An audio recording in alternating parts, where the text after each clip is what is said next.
They signed the Declaration. They designed the dollar. They built the Capitol. And they all shared one secret brotherhood.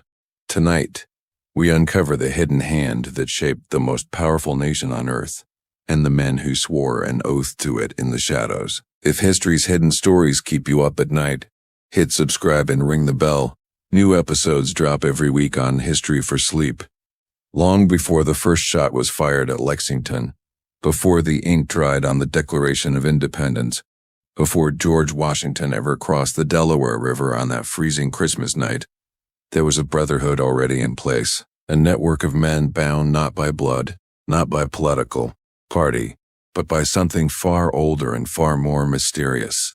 They called themselves Freemasons. The priding today.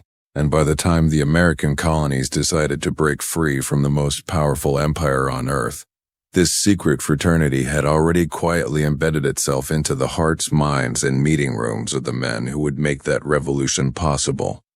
To understand how deeply Freemasonry ran through the veins of the American Revolution, you have to go back further than 1776. You have to go back to the taverns and lodge rooms of colonial America, where men of influence gathered not just to drink and debate, but to participate in ancient rituals that dated back centuries. The Masonic Lodge was unlike anything else in colonial society.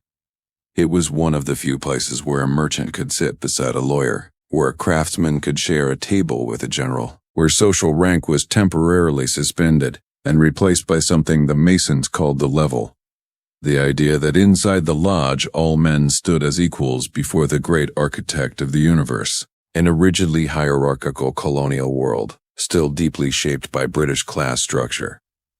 This was a radical concept, and radical concepts, as history has shown time and again, have a way of becoming revolutions.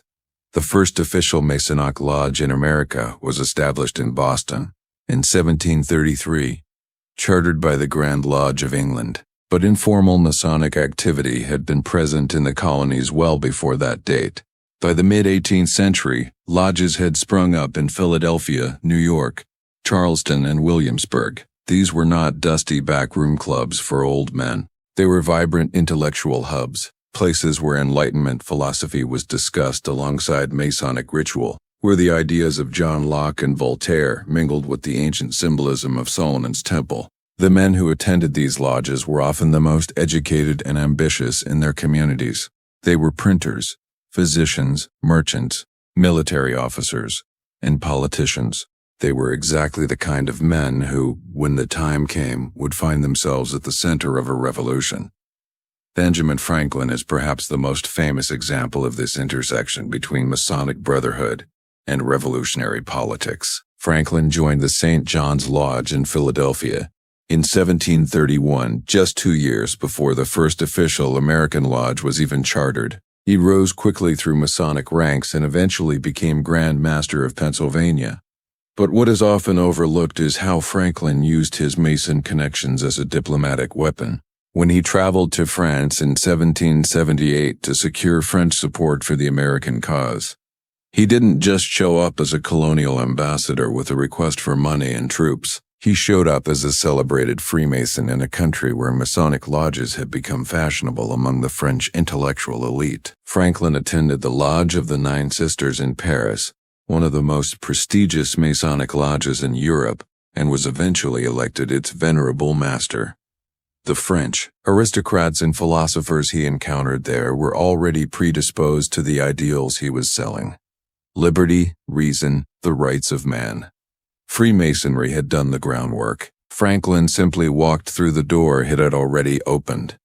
The French alliance that resulted from his diplomatic mission was arguably the single most decisive factor in America, winning the Revolutionary War. Without French money, French troops, and the French Navy cutting off British supply lines, the Continental Army would almost certainly have been crushed. And that alliance was built, at least in part, on the invisible architecture of Masonic brotherhood that transcended national borders. Paul Revere is another figure whose Masonic identity is rarely discussed in the standard history books. Most Americans know him as the Midnight Rider who warned that the British were coming. Fewer know that he was a deeply committed Freemason who served as Grand Master of the Grand Lodge of Massachusetts from 1795 to 1797. His Mason network was not incidental to his revolutionary activities. The lodge provided him with a ready-made system of trusted contacts, men who had sworn oaths of loyalty and brotherhood, men who could be relied upon to carry messages, shelter fugitives, and keep secrets. The kind of clandestine communication infrastructure that a revolution requires does not build itself overnight. It grows over years of shared rituals, shared oaths, and shared meals in lodge rooms where discretion was not just encouraged but demanded. The Boston Tea Party itself, one of the most celebrated acts of colonial defiance in American history, has long been suspected to have significant Masonic connections. Many of the Sons of Liberty who planned and executed that famous act of protest were members of St. Andrew's Lodge in Boston. The lodge met at the Green Dragon Tavern, a place so central to Revolutionary organizing that it was later called the headquarters of the Revolution by Daniel Webster. Whether the Tea Party was a Masonic operation in any formal sense remains debated by historians, but the overlap between the lodge membership and the Sons of Liberty is too substantial to dismiss as mere coincidence. These men knew each other through Freemasonry before they knew each other as revolutionaries. The trust they placed in one another, when they darkened their faces, donned Native American disguises, and boarded those 3 ships in Boston Harbor on the night of December 16, 1773, was built on foundations that the lodge had laid. George Washington's relationship with Freemasonry deserves particular attention, not just because he became the first president of the United States, but because his Masonic identity was not a private footnote to his public life. It was a central feature of how he understood himself and his mission. Washington was initiated into the fraternity at Fredericksburg Lodge No. 4 in Virginia in 1752, when he was just 20 years old. He remained a committed Mason for the rest of his life. When he was inaugurated as the first president of the United States in 1789, he took his oath of office on a Masonic Bible that had been borrowed from St. John's Lodge No. 1 in New York. That detail alone speaks volumes about how intertwined Masonic identity and the founding of the American Republic truly were. This was not a man who kept his Masonic membership quietly in the background. He wore his Masonic apron with pride. He officiated at Masonic ceremonies. He corresponded warmly with lodges across the country and around the world. When he laid the cornerstone of the United States Capitol building in 1793, he did so in full Masonic regalia, using a Masonic ritual that had been practiced for generations. The nation's most important building, the seat of American democracy, was consecrated according to Masonic tradition. That is not a coincidence. That is a statement. What made Freemasonry such a natural incubator for revolutionary thought was the way it combined mystical ritual with Enlightenment philosophy. The Masonic Lodge was built on the idea that reason, morality, and brotherhood were the highest values a man could pursue. The 3 great principles of Freemasonry, brotherly, love, relief, and truth, were not abstract theological concepts. They were practical guidelines for how men should treat one another in the world. And they mapped almost perfectly onto the political philosophy that was beginning to gain traction in the 18th century, when the Declaration of Independence proclaimed that all men are created equal, that they are endowed with certain unalienable rights, including life, liberty, and the pursuit of happiness. It was articulating in political language ideas that Freemasonry had been teaching in its lodge rooms for decades.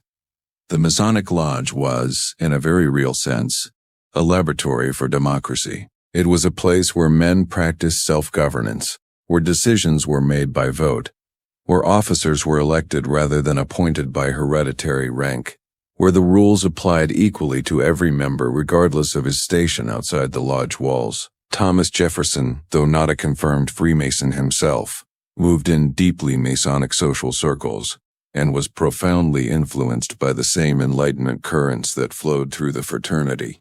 The language of the Declaration of Independence bears the unmistakable imprint of Masonic ideals. The concept of natural law, the insistence on the equality of men, the appeal to a creator who endowed humanity with inherent rights. These were ideas that circulated freely between Masonic lodges, Enlightenment salons, and the private libraries of colonial intellectuals. Whether Jefferson wore the apron or not, he was breathing the same philosophical air that the lodges had helped to circulate through colonial intellectual life. The Masonic network also served a crucial practical function during the Revolution itself. In an era before telegraphs, before telephones, before any of the communication infrastructure we take for granted today, trust was the most valuable currency a revolutionary movement could possess. How do you know? When a stranger approaches you with intelligence about British troop movements, whether he is a patriot or a spy. How do you know? When you cross enemy lines and find yourself in an unfamiliar town, whether the man you approach for shelter will turn you in or take you in. Freemasonry provided at least a partial answer to these questions. The Masonic Handshake, the Masonic signs and passwords known only to initiated members, created an instant system of recognition and trust that crossed regimental lines, crossed state boundaries, and in some remarkable cases even crossed enemy lines. There are documented accounts of Masonic recognition saving lives during the Revolution, of captured American soldiers being treated with unexpected mercy by British officers who recognized a Masonic sign, of intelligence being passed through networks of mutual brothers who had never met but immediately trusted one another because of the oaths they had taken. The international dimension of Masonic influence on the American Revolution should not be underestimated. The Marquis de Lafayette, the young French nobleman who became one of Washington's most trusted generals, was a Freemason. Baron von Steuben, the Prussian military officer who transformed the ragged Continental Army into a disciplined fighting force during the brutal winter at Valley Forge, was a Freemason. Tadeusz Kościuszko, the Polish military engineer who designed the fortifications at Saratoga, the fortifications that contributed to the pivotal American victory that brought France into the war, was a Freemason. The revolution was not won by Americans alone. It was won by an international coalition of men who shared, among other things, a Masonic brotherhood that made cooperation natural and trust immediate. The deeper you look at the founding of the United States, the more impossible it becomes to separate the American Republic from the Masonic fraternity that helped conceive it. The symbols on the dollar bill, the layout of Washington, D.C., the rituals surrounding the cornerstones of the nation's most important buildings. These are not the decorative choices of men who happen to have a passing interest in an obscure fraternity. They are the deliberate markings of men who believed that they were engaged in a sacred work, that they were building not just a nation, but a new order of the ages. That phrase, novus ordo seclorum, appears on the Great Seal of the United States, and it is no accident that it resonates so deeply with Masonic philosophy. The men who chose it believed, with genuine conviction, that what they were creating had never existed before in human history, a republic founded not on royal bloodlines or religious dogma, but on reason, liberty, and the brotherhood of man. The American Revolution was many things. It was a political uprising against colonial taxation. It was an ideological battle over the rights of self-governance. It was a military conflict that lasted 8 grueling years and cost tens of thousands of lives. But it was also, in a way that history has consistently underplayed, a Masonic project, not in the sense of a secret conspiracy hatched in candlelit lodge rooms, but in the deeper sense that the values, the networks, the trust, the philosophy, and the symbolism that made the revolution possible were all, to a remarkable degree, products of the Masonic fraternity. The Brotherhood did not create the revolution, but the revolution could not have taken the shape it did without the Brotherhood. That is the founding secret they never quite taught you in school. That the most celebrated act of democratic self-determination in modern history was built, in significant part, on the foundations of a secret society whose members swore their loyalty to one another in the darkness of the lodge room. Long before they pledged their lives, their fortunes, and their sacred honor to the light of a new nation. There is an object sitting in a museum in Philadelphia that most Americans have never seen and even fewer have thought deeply about. It is small, white, and made of lambskin. It is decorated with Masonic symbols: the compass, the square, the all-seeing eye, the trowel.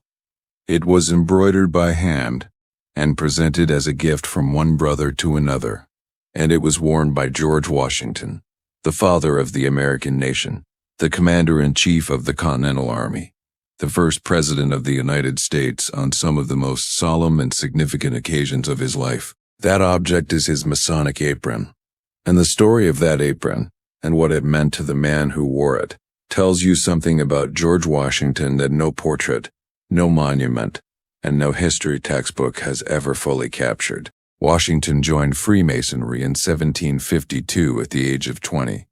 He was initiated, passed, and raised to the degree of Master Mason at Fredericksburg Lodge No. 4 in Virginia, completing the 3 degrees of the Blue Lodge within a single year. He was young, ambitious, and already beginning to display the qualities that would define him throughout his life: discipline, gravity, an almost preternatural sense of personal dignity.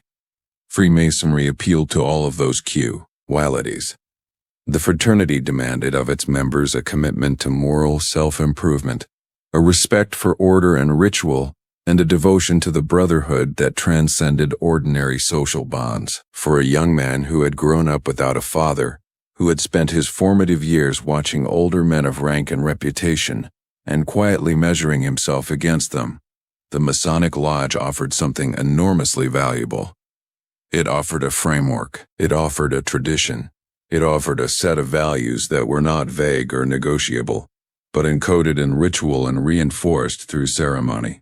Washington found in Freemasonry something that would stay with him for the next 47 years, until the night he died at Mount Vernon, with the world mourning at his door. What is remarkable about Washington's Masonic identity is not simply that he was a member of the fraternity.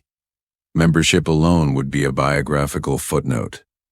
Membership alone would be a biographical footnote. What is remarkable is the depth and consistency of his commitment over the course of a life that was lived almost entirely in public. Washington was not the kind of man who joined organizations for social convenience and then quietly let his membership lapse. He was not a man who wore his Masonic apron for public ceremonies and then forgot about the fraternity in private.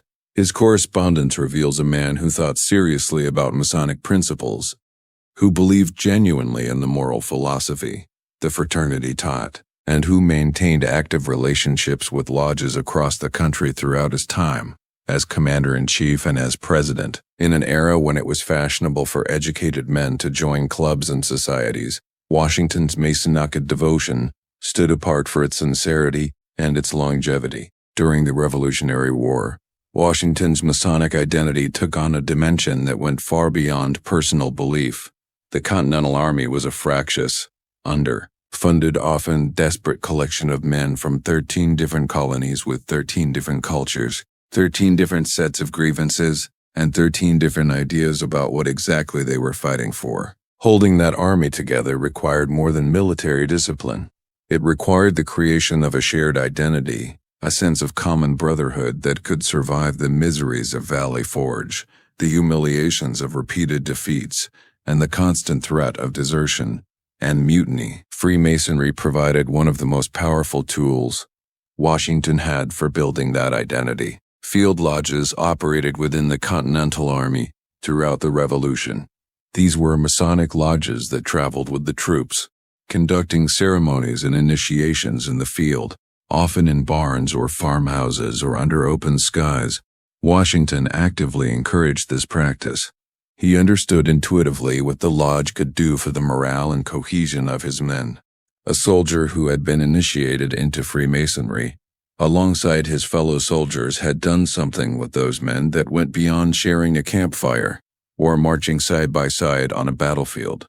He had shared an oath. He had participated in an ancient ritual that connected him to something larger than himself, larger than the immediate misery of the campaign, larger even than the revolution itself. The Masonic bond was not easily broken by hardship or fear. Washington knew this. He had felt it himself. There is a story, repeated in Masonic tradition, though disputed by some historians, of Washington using Mason precognition during the war to spare the life of a captured British officer. The details vary in the telling, But the core of the story is consistent, that Washington, or one of his generals acting on his behalf, recognized a Masonic sign made by a prisoner and responded with mercy rather than execution. Whether his specific story is literally true or not, it reflects something real about how Masonic Brotherhood functioned in an 18th century military context. The fraternity created bonds that could cross enemy lines. It created a shared language of identity that could, in the right moment, transform an enemy into a brother. Washington understood this dimension of Masonic culture deeply, and he navigated it with the same careful intelligence he brought to every other aspect of his command.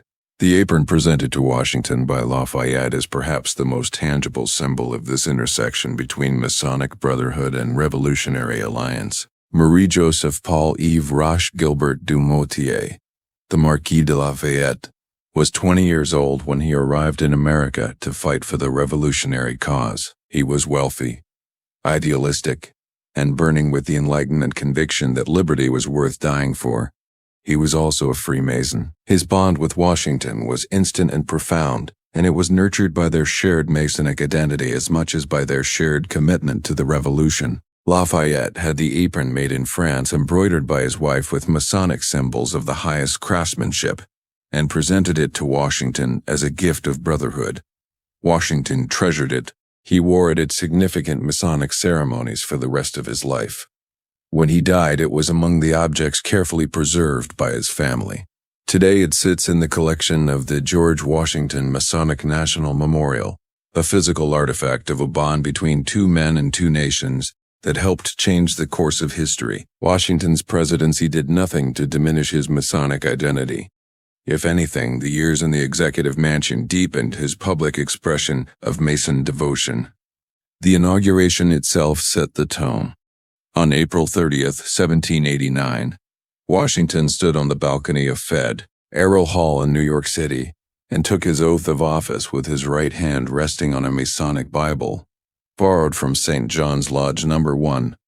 The choice was not accidental. In an era when every gesture of the new president carried symbolic weight, when the whole world was watching to see what kind of republic America intended to be, Washington chose to consecrate his presidency on a Masonic text. He was making a statement that his values, his moral framework, his sense of sacred obligation were rooted in the tradition of the fraternity he had joined as a 20-year-old in a Virginia lodge room nearly 4 decades earlier. The cornerstone ceremony of the United States Capitol in 1793 was perhaps the most dramatic public expression of Washington's Masonic identity. On September 18th of that year, Washington arrived at the construction site in full Masonic regalia, the apron, the sash, the jewels of his office as worshipful master. He was accompanied by members of the Maryland and Virginia lodges, all dressed in their Masonic ceremonials.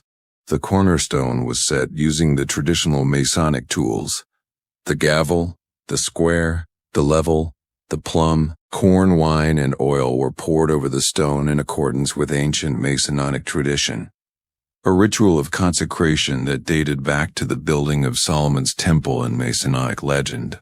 Washington himself wielded the ceremonial trowel, the building that would house the legislative branch of the world's most celebrated democracy, the building that would become one of the most recognizable symbols of American freedom on earth, was consecrated by a Masonic ceremony conducted by the first president of the United States in his full fraternal regalia. That moment was not a footnote to American history.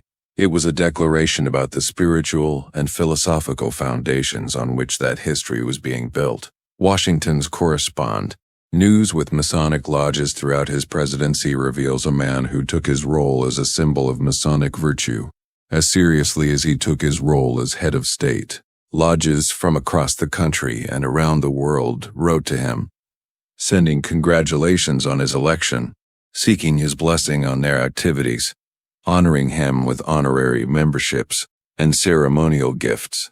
Washington responded to virtually all of these letters personally and thoughtfully. He did not treat them as fan mail to be handled by a secretary. He engaged with them as communications between brothers, reflecting on the principles of the fraternity. He engaged with them as communications between brothers reflecting on the principles of the fraternity, affirming his commitment to its values, expressing his genuine belief that Masonic principles of brotherly love, morality, and truth were foundational not just to his personal life, but to the health of the republic he was leading. In one of his most quoted Masonic letters, written in 1798 to the Grand Lodge of Massachusetts, Washington expressed his hope that Freemasonry would continue to be regarded as an instrument of moral virtue in American life, and that the lodges would remain untainted by the kind of political intrigue that had begun to attach itself to Masonic organizations in Europe, particularly in the wake of the conspiracy theories surrounding the Illuminati.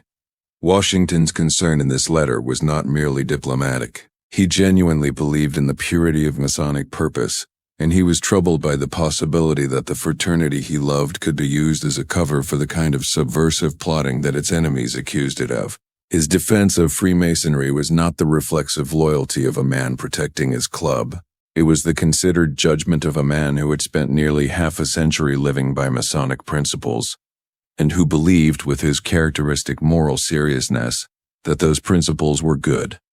Washington retired from the PA residency in 1797 and returned to Mount Vernon, where he spent the last 2 years of his life managing his estate, corresponding with friends and political allies, and living with the quiet dignity that had always defined him. His Masonic practices continued in retirement. He maintained his connections with the fraternity, received Masonic visitors, and continued to respond to correspondence from lodges with the same warmth and thoughtfulness he had always brought to fraternal communication. He never resigned his membership. He never expressed doubt or regret about his lifelong commitment to the fraternity. Until the very end, Freemasonry remained a living part of who George Washington was. He died on December 14th. 1799, at the age of 67. From what modern physicians believe was a severe throat infection, likely acute epiglottitis, that his doctors almost certainly made worse through the aggressive practice of bloodletting that was standard medical treatment of the time. He died with his characteristic composure, reportedly telling his physicians that he was not afraid and instructing his secretary Tobias Lear on the details of his burial. His last words, according to Lear, were a quiet acknowledgement that the end had come and that he was ready for it. It was the death of a man who had made his peace with mortality, who had ordered his affairs with the same meticulous care he had brought to everything in his life. His funeral, conducted on December 18, 1799, at Mount Vernon, included full Masonic honors. Members of Alexandria Lodge No. Members of Alexandria Lodge No.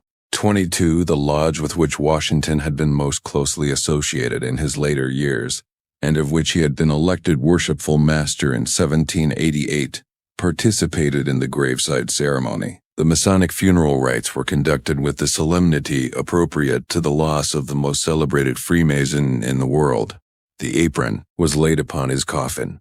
The acacia branch, that most ancient Masonic symbol of immortality and resurrection, was placed at the grave. The brethren performed the ancient ceremonies of mourning and farewell that Masonic tradition reserves for the passing of a brother. In death, as in life, George Washington was surrounded by the symbols and rituals of the fraternity that had shaped him. The significance of all this is not merely biographical. It speaks to something deeper about the nature of the American founding and the values that the founders believed they were enshrining in the new republic. Washington was not a deeply theological man in the conventional Christian sense. He attended church. He spoke frequently of providence. He believed in a guiding divine intelligence in human affairs. But his private religious life was closer to the deist philosophy that was common among educated men of his era than to Orthodox Anglicanism. What Freemasonry gave him was not a substitute for religion, but a moral architecture, a set of principles and practices that gave concrete form to his beliefs about how a man should live and how a society should be organized. The Masonic insistence on the equality of all men within the lodge, on the obligation of every member to support and protect his brothers, on the centrality of truth and moral integrity to all human endeavor. These were not abstract ideals to Washington. They were the operating principles of his life. When you look at the portrait of Washington that hangs in every American school and government building, you see a man of almost inhuman gravity and stillness. He seems beyond the reach of ordinary human passion, elevated by history into something more than a man. But behind that familiar face was a person of remarkable depth and complexity, a man who had chosen, at the age of 20, to bind himself to an ancient brother, and had kept that faith without wavering for the rest of his long and extraordinary life. The apron in the Philadelphia Museum is not a curiosity. It is a key. It unlocks a Washington that the official portraits were never quite designed to show. A man who believed in brotherhood as a sacred obligation, who practiced the rituals of an ancient fraternity on the greatest stages in the world, and who went to his grave as he had lived his life, as a Freemason to the last. Pull a dollar bill out of your wallet right now. Hold it in your hand. Look at it carefully. You have probably handled thousands of these in your lifetime, folded them, spent them, stuffed them into birthday cards without giving them a second thought. But what you are holding is not simply a piece of currency. It is a document. It is a carefully constructed symbolic text that encodes a specific philosophical vision of what America is, what it was meant to become, and who the men were that built it. Once you learn to read that text, you will never look at a dollar bill the same way again, and you will understand why some of the most powerful men in American history chose to place these particular symbols on the most widely circulated object in the nation. Because they wanted those symbols seen by everyone, every day, hiding in plain sight on the thing that passes through more human hands than any other object on earth. The story of the symbols on the dollar bill begins not in 1913, when the Federal Reserve Note was created, and not in 1935 when the current design featuring the Great Seal was first printed on currency, but in 1776, when a committee of three men, Benjamin Franklin, John Adams, and Thomas Jefferson, was appointed by the Continental Congress to design a seal for the new United States of America. Franklin, as we have already established, was a deeply committed Freemason and one of the most celebrated members of the fraternity in the world. Jefferson, while not a confirmed Mason, was steeped in the same Enlightenment philosophical tradition that ran like a river through Masonic thought. Adams was the least philosophically inclined of the three, but no less aware of the symbolic weight that a national seal would carry. These three men understood that the seal they designed would be a statement to the world about the nature and purpose of the new republic. They took the task seriously, and the symbols they ultimately chose, after 6 years of revision and debate involving multiple design committees, were not chosen casually. The Great Seal of the United States has two sides, and both of them ended up on the dollar bill. When Henry Morgenthau, Franklin Roosevelt's Secretary of the Treasury, and Henry Wallace, Roosevelt's Secretary of Agriculture, made the decision to include both sides of the seal in the redesigned note of 1935, Wallace, in particular, was known for his deep interest in esoteric and mystical traditions. He was fascinated by Freemasonry, by theosophy, by the idea that America had a special spiritual destiny. He saw in the reverse side of the Great Seal the unfinished pyramid with the floating eye, a symbol perfectly suited to the moment. America was in the depths of the Great Depression, and Wallace believed that the symbol of the New Deal era should carry a message about completion, about divine guidance, about the unfinished work of building a more perfect nation. Roosevelt reportedly loved the idea, and so both sides of the Great Seal went onto the dollar bill, where they have remained ever since, studied and debated and misunderstood by millions of people who carry them in their pockets every single day.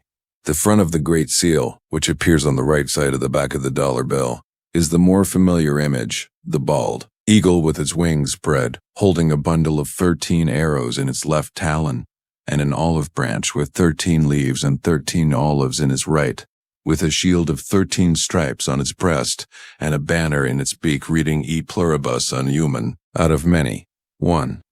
The number 13 recurs throughout this image, with deliberate insistence, representing the original 13 colonies. Above the eagle's head is a glory of clouds surrounding a constellation of 13 stars arranged in the shape of the Star of David, a six-pointed star that has its own complex symbolic history connecting Jewish mysticism, Christian theology, and Masonic tradition. The eagle itself is a classical symbol of imperial power and divine authority, used by the Roman Empire, the Holy Roman Empire, and now the American Republic to signal strength, vision, and sovereignty. The choice of the bald eagle as a specifically American symbol was not without controversy. Benjamin Franklin famously argued that the turkey would have been a more honest choice, but the eagle won out, and its Masonic resonances were well understood by those who made the decision. The eagle in Masonic tradition is associated with transformation, with the ability to look directly at the sun without flinching, with the highest degrees of Masonic initiation. But it is the reverse of the Great Seal, appearing on the left side of the back of the dollar bill, that has generated the most fascination, the most controversy, and the most deliberate misreading over the centuries. This is the image that features the unfinished pyramid and the all-seeing eye, and it is this image that connects most directly and most controversially to Freemasonry. To understand what you are looking at when you examine this image, you need to understand three things: the pyramid, the eye, and the Latin mottos that surround them. And you need to understand them not as separate elements, but as parts of a unified symbolic statement that was constructed with extraordinary care and intentionality. The pyramid is the first thing most people notice, and it is the element that generates the most immediate questions. Why is there an Egyptian pyramid on American currency? What does an ancient Egyptian monument have to do with the ideals of the American Republic? The answer lies in the symbolic vocabulary of the 18th century, a vocabulary that drew heavily on ancient Egyptian imagery as a source of wisdom, mystery, and eternal truth. Egypt was not, to the educated men of the Enlightenment era, simply a foreign civilization from the distant past. It was the original source of all esoteric knowledge, the place where Moses had been educated, where the mysteries of creation had first been encoded in stone and symbol. Freemasonry had a deep and long-standing connection to Egyptian symbolism. The Masonic tradition traced its origins to the building of Solomon's temple, but it also drew on Egyptian architectural and philosophical traditions, particularly the idea that the great builders of antiquity had possessed a sacred knowledge of geometry, proportion, and divine order that had been encoded in their monuments. The pyramid, as the most enduring and recognizable of those monuments, carried enormous symbolic weight in Masonic thought. The pyramid on the Great Seal has 33 courses of stone. This is not an accident. 33 is the most sacred number in Freemasonry. It is the number of degrees in the Scottish Rite, the most elaborate and prestigious of all Masonic degree systems. The 33rd degree is the highest honor the Scottish Rite can bestow, reserved for Masons of exceptional distinction and service to the fraternity.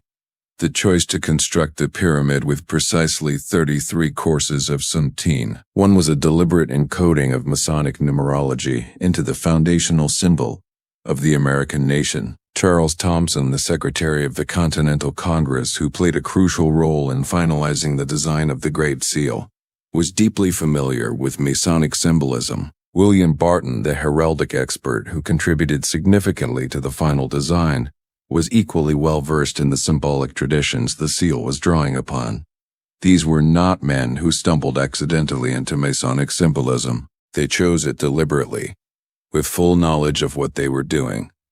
The pyramid is unfinished. This is perhaps the most important single detail in the entire image, and it is the detail that is most often overlooked in popular discussions of Masonic symbolism on the dollar bill. The capstone of the pyramid, the triangular peak, is separated from the rest of the structure by a visible gap. It floats above the pyramid rather than resting on it. In Masonic symbolism, this separation is profoundly meaningful. The unfinished pyramid represents the unfinished work of human civilization, the ongoing project of building a more perfect society, a more just world, a more enlightened humanity. The work is not done. The capstone has not yet been placed. The great architect of the universe, that deliberately inclusive Masonic term for the divine intelligence that governs the universe, carefully chosen to accommodate men of all religious traditions within the lodge, has not yet completed the temple of human progress. The message encoded in the unfinished pyramid is not one of conspiracy or hidden power. It is one of aspiration and humility. We are builders. The work continues. The perfect society has not yet been achieved, but we are committed to the effort of building it, stone by stone, generation by generation. The all-seeing eye that floats within the separated caps. One is the symbol that has attracted more conspiracy theorizing than perhaps any other image in American public life. To millions of people in the internet age, it is the symbol of the Illuminati, of secret global control, of a hidden elite that manipulates world events from the shadows. This reading is almost entirely a product of 20th and 21st century conspiracy culture and has very little to do with what the symbol actually meant to the men who placed it on the Great Seal. The eye within the triangle, or within the capstone, is an ancient symbol that appears across multiple religious and philosophical traditions. In Christianity, it is the eye of providence, the all-seeing eye of God that watches over humanity with infinite wisdom and care. In Freemasonry, it carries the same meaning, representing the omniscient gaze of the great architect of the universe, the divine intelligence that sees all human actions, and before whom every Mason is accountable for the moral quality of his life and work. The eye is placed within the capstone of the pyramid to suggest that divine intelligence is the missing piece, the element that will complete the unfinished work of human civilization when humanity has finally achieved the moral and philosophical maturity to receive it. The Latin mottos that surround the pyramid in the eye are essential to understanding the complete symbolic statement being made. At the top of the image, in an arc above the eye, are the words Annavit Cuptus. This phrase is taken from Virgil's Aeneid and translates most commonly as he has favored our undertakings or he approves of our beginnings. The subject of the verb is understood to be the deity represented by the all-seeing eye, the divine intelligence that watches over and blesses the American experiment. This is not a boast. It is an expression of gratitude and hope, an acknowledgement to D. The founders believed their project was divinely sanctioned and that they were grateful for that blessing. It is entirely consistent with Masonic theology, which held that the great architect of the universe takes an active interest in the moral progress of humanity and looks with favor on the efforts of virtuous men to build a better world. At the bottom of the image, on a curved banner beneath the pyramid, are the words Novus Ordo Seclorum, a new order of the ages. This phrase has generated perhaps even more conspiracy theorizing than the all-seeing eye itself, with many people reading it as a declaration of intent to establish a new world order of global control. The actual meaning is both simpler and more profound. The phrase is again taken from Virgil, this time from his fourth eclogue, a poem that was widely interpreted in the 18th century as a prophecy of a coming golden age of peace and reason. The founders were claiming that with the establishment of the American Republic, a new era in human history had begun. The old order of kings and aristocrats and hereditary privilege was ending. A new order founded on reason, liberty, and the consent of the governed was beginning. This was not a threat. It was a declaration of revolutionary optimism, an assertion that the American experiment represented a genuine turning point in the story of human civilization. Below the pyramid, a Roman numeral carries a date that is often overlooked in discussions of the seal's symbolism. MDCCLX, XZI, XFEIT, CI, XXVI, or 1776, the year of American independence. The date grounds the cosmic symbolism of the pyramid and the eye in a specific historical moment, reminding the viewer that the new order of the ages is not an abstract aspiration, but an actual historical achievement accomplished by specific men at a specific time and place at tremendous personal risk and cost. The decision to plaque both sides of the Great Seal on the dollar bill in 1935 was made during one of the most turbulent periods in American history. The Great Depression had shattered the confidence of millions of Americans in the economic and political systems, that were supposed to protect them. The New Deal was Franklin Roosevelt's attempt to restructure those systems. Henry Wallace, who championed the inclusion of the seal on the dollar bill, saw in its symbolism exactly the message that Depression-era America needed to hear, that the work of building a just and prosperous society was unfinished, that divine providence watched over the effort, and that the new order begun in 1776 had not failed but was still being built, course by course like the pyramid itself. The Masonic connections that run through the symbolism of the Great Seal and the dollar bill are real and documented.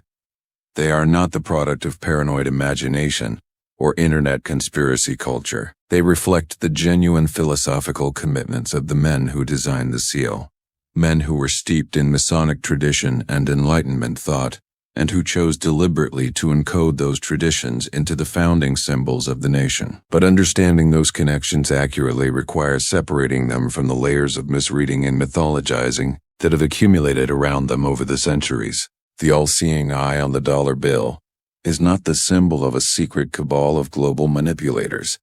It is the symbol of a divine intelligence that the founders believed watched over and blessed their extraordinary undertaking. The unfinished pyramid is not a declaration of hidden power.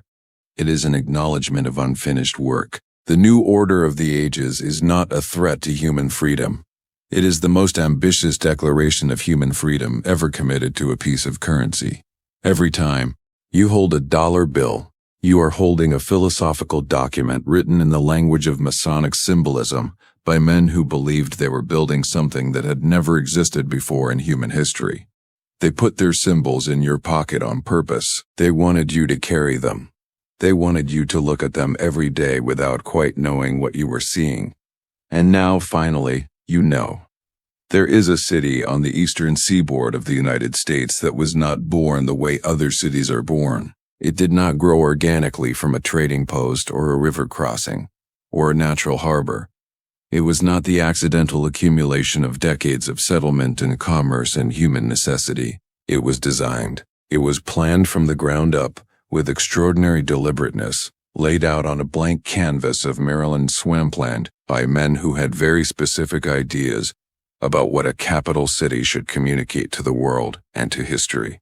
And when you look carefully at who those men were, at the philosophical traditions they carried with them to the drawing board, at the symbols they embedded in the streets and buildings and sightlines of the new capital, you begin to understand that Washington, D.C. is not simply a city. It is a text.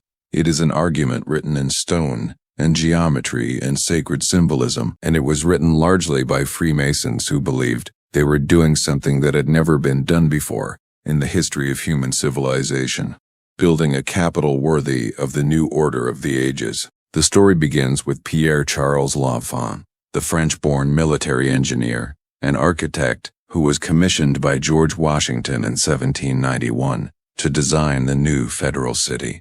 L'Enfant was a fascinating and ultimately tragic figure, brilliant, visionary, impossible to work with, and ultimately dismissed from the project before its completion due to his refusal to submit high plans for official approval and his habit of demolishing structures that stood in the way of his grand design, without bothering to ask permission.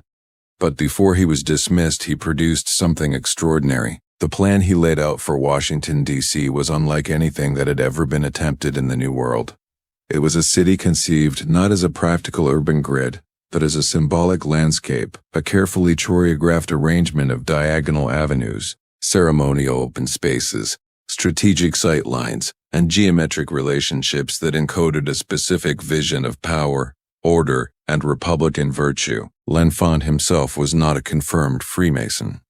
By the documentary record, though his deep familiarity with Masonic architectural philosophy and symbolism makes the question a genuinely interesting one. What is beyond dispute is that L'Enfant was steeped in the same European tradition of sacred geometry and symbolic urban planning that had profoundly shaped Masonic architectural thought. He had grown up in France, surrounded by the grandeur of Versailles and the formal garden design of André Lenotre, a tradition of landscape architecture that was itself deeply influenced by geometric and esoteric principles. When he came to design the new American capital, he brought all of that European tradition with him and filtered it through the Masonic and Enlightenment values of the men who had commissioned him. The basic framework of L'Enfant's plan was a grid of streets running north-south and east-west, overlaid with a series of diagonal avenues that radiated outward from key focal points. The Capitol building and the President's House, the two great centers of legislative and executive power in the new republic. These diagonal avenues, named after the original states of the Union, created a series of intersecting circles, triangles, and other geometric figures across the urbs and landscape. This was not accidental. The use of radiating avenues to create geometric patterns in urban space was a deliberate technique borrowed from European Baroque city planning, and it carried with it a clear symbolic message that the city's design expressed a rational, ordered vision of society, one in which the principles of geometry and proportion governed the arrangement of public space, just as they governed the arrangement of a Masonic lodge. The relationship between the Capitol building and the White House is one of the most studied and debated aspects of L'Enfant's plan. Pennsylvania Avenue, the great ceremonial boulevard that connects the two buildings, was designed as an axis of power and communication between the legislative and executive branches of government. Its length and orientation were carefully calculated to create a specific visual and symbolic relationship between the two buildings. But Pennsylvania Avenue is also one leg of a larger geometric figure that has been the subject of enormous controversy and speculation, the Masonic compass and square that some researchers claim to see embedded in the street plan of the city's northern quadrant. The claim that a giant Masonic compass and square are drawn into the streets of Washington, D.C., has become one of the most popular and most contested pieces of Masonic conspiracy lore in American culture. The basic argument runs like this, that the streets north of the White House form the shape of an inverted pentagram, or five-pointed star, with the bottom point aimed directly at the White House itself, and that this pentagram is a Masonic or Satanic symbol deliberately embedded in the city's design. This particular claim has been energetically promoted by conspiracy theorists for decades and is almost entirely without merit when examined carefully. The supposed pentagram is incomplete. Several of the streets that would be needed to complete the shape either do not exist or do not align in the way the theory requires. What looks like a deliberate geometric pattern in a simplified diagram looks rather different when you examine the actual street map with any precision. But the fact that the pentagram theory is largely a myth does not mean that there are no genuine Masonic geometric relationships embedded in the design of Washington, D.C. There are. They are simply more subtle and more interesting than the crude pentagram story suggests. The most significant of these is the relationship between the Capitol building, the White House, and the Washington Monument, which together form a right triangle on the landscape of the city. The right angle, the perfect 90-degree angle, is one of the most sacred symbols in Freemasonry. It is represented by the square, one of the two primary working tools of the Mason, along with the compass. The square is used in Masonic symbolism to represent moral rectitude, the obligation to deal honestly and justly with one's fellow men, to live and act at right angles to the world. The right triangle formed by the three great monuments of Washington, D.C., encodes this Masonic principle in the geometry of the city itself, making the landscape a kind of permanent three-dimensional teaching tool about the values that were supposed to underpin the Republic. Andrew Ellicott, the surveyor who took over the planning of Washington, D.C. after L'Enfant's dismissal, and who was responsible for actually marking out the city's boundaries and street plan on the ground, was a Freemason. He was a member of the fraternity in good standing and came from a family with deep Masonic connections. Ellicott worked closely with another figure, whose Masonic identity is even more significant to this story, Benjamin Banneker, the free African-American mathematician, and an astronomer who assisted Ellicott in the surveying work, and whose extraordinary intellectual gifts made him one of the most remarkable figures of the entire founding era. Banneker's presence in this story is important for reasons that go beyond the Masonic connections. He was a free black man in a slave-owning society, a self-taught mathematician and astronomer who had taught himself to read astronomical tables and construct almanacs with a precision that astonished the educated men of his era. He was not, as far as the documentary record shows, a Freemason. The fraternity in America at that time was racially segregated in most of its lodges, though Prince Hall Freemasonry, the African-American branch of the fraternity founded by the remarkable Prince Hall in Boston, was already in existence by this period. But Banneker's involvement in the surveying of Washington, D.C. connects directly to one of the most persistent legends surrounding the city's design, the claim that when L'Enfant was dismissed and took his plans with him, Banneker was able to reproduce the entire design from memory. The Time was able to reproduce the entire design from memory, having memorized it during his weeks of surveying work. This story, like many of the legends surrounding Washington, D.C., is almost certainly exaggerated. The plans were not entirely lost when L'Enfant left, and Ellicott had his own copies and modifications. But the legend persists because it captures something true about the extraordinary intellectual gifts of the men involved in creating the city. The Masonic cornerstone ceremonies that accompany the construction of Washington, D.C.'s major buildings tell their own story about the fraternity's role in the creation of the Capitol. The cornerstone of the Capitol building was laid on September 18, 1793, in a ceremony conducted by George Washington, himself in full Masonic regalia, as we have already discussed. But the Capitol was not the only building whose cornerstone was laid with Masonic honors. The Washington Navy Yard, founded in 1799, was established with Masonic ceremony. Numerous other federal buildings throughout the city's early history were consecrated according to Masonic tradition, with the corn, wine, and oil of the ancient ritual poured over the foundational stone by brethren in their ceremonial regalia. The Masonic cornerstone ceremony was not merely a quaint fraternal custom. It was a deliberate act of consecration, a statement that the building being erected was dedicated to the principles of truth, morality, and the glory of the great architect of the universe. Every federal building consecrated in this way was, in the minds of the Masons who consecrated it, a stone in the great temple of the new republic, a contribution to the unfinished pyramid of human progress, whose image was even then being printed on the currency of the nation. The Washington Monument, the great obelisk that dominates the skyline of the Capitol, deserves particular attention in any discussion of Masonic symbolism in Washington, D.C. The obelisk is one of the oldest and most powerful symbols in the Masonic tradition. Its origins lie in ancient Egypt, where obelisks were erected as monuments to the sun god Ra, as symbols of the divine creative force, as architectural expressions of the connection between earth and heaven. In Masonic symbolism, the obelisk represents the pillar, one of the two great pillars, Jachin and Boaz, that stood at the entrance to Solomon's temple, according to Masonic legend. The pillar is a symbol of strength, of the connection between the earthly and the divine, of the upward aspiration of the human spirit toward truth and light.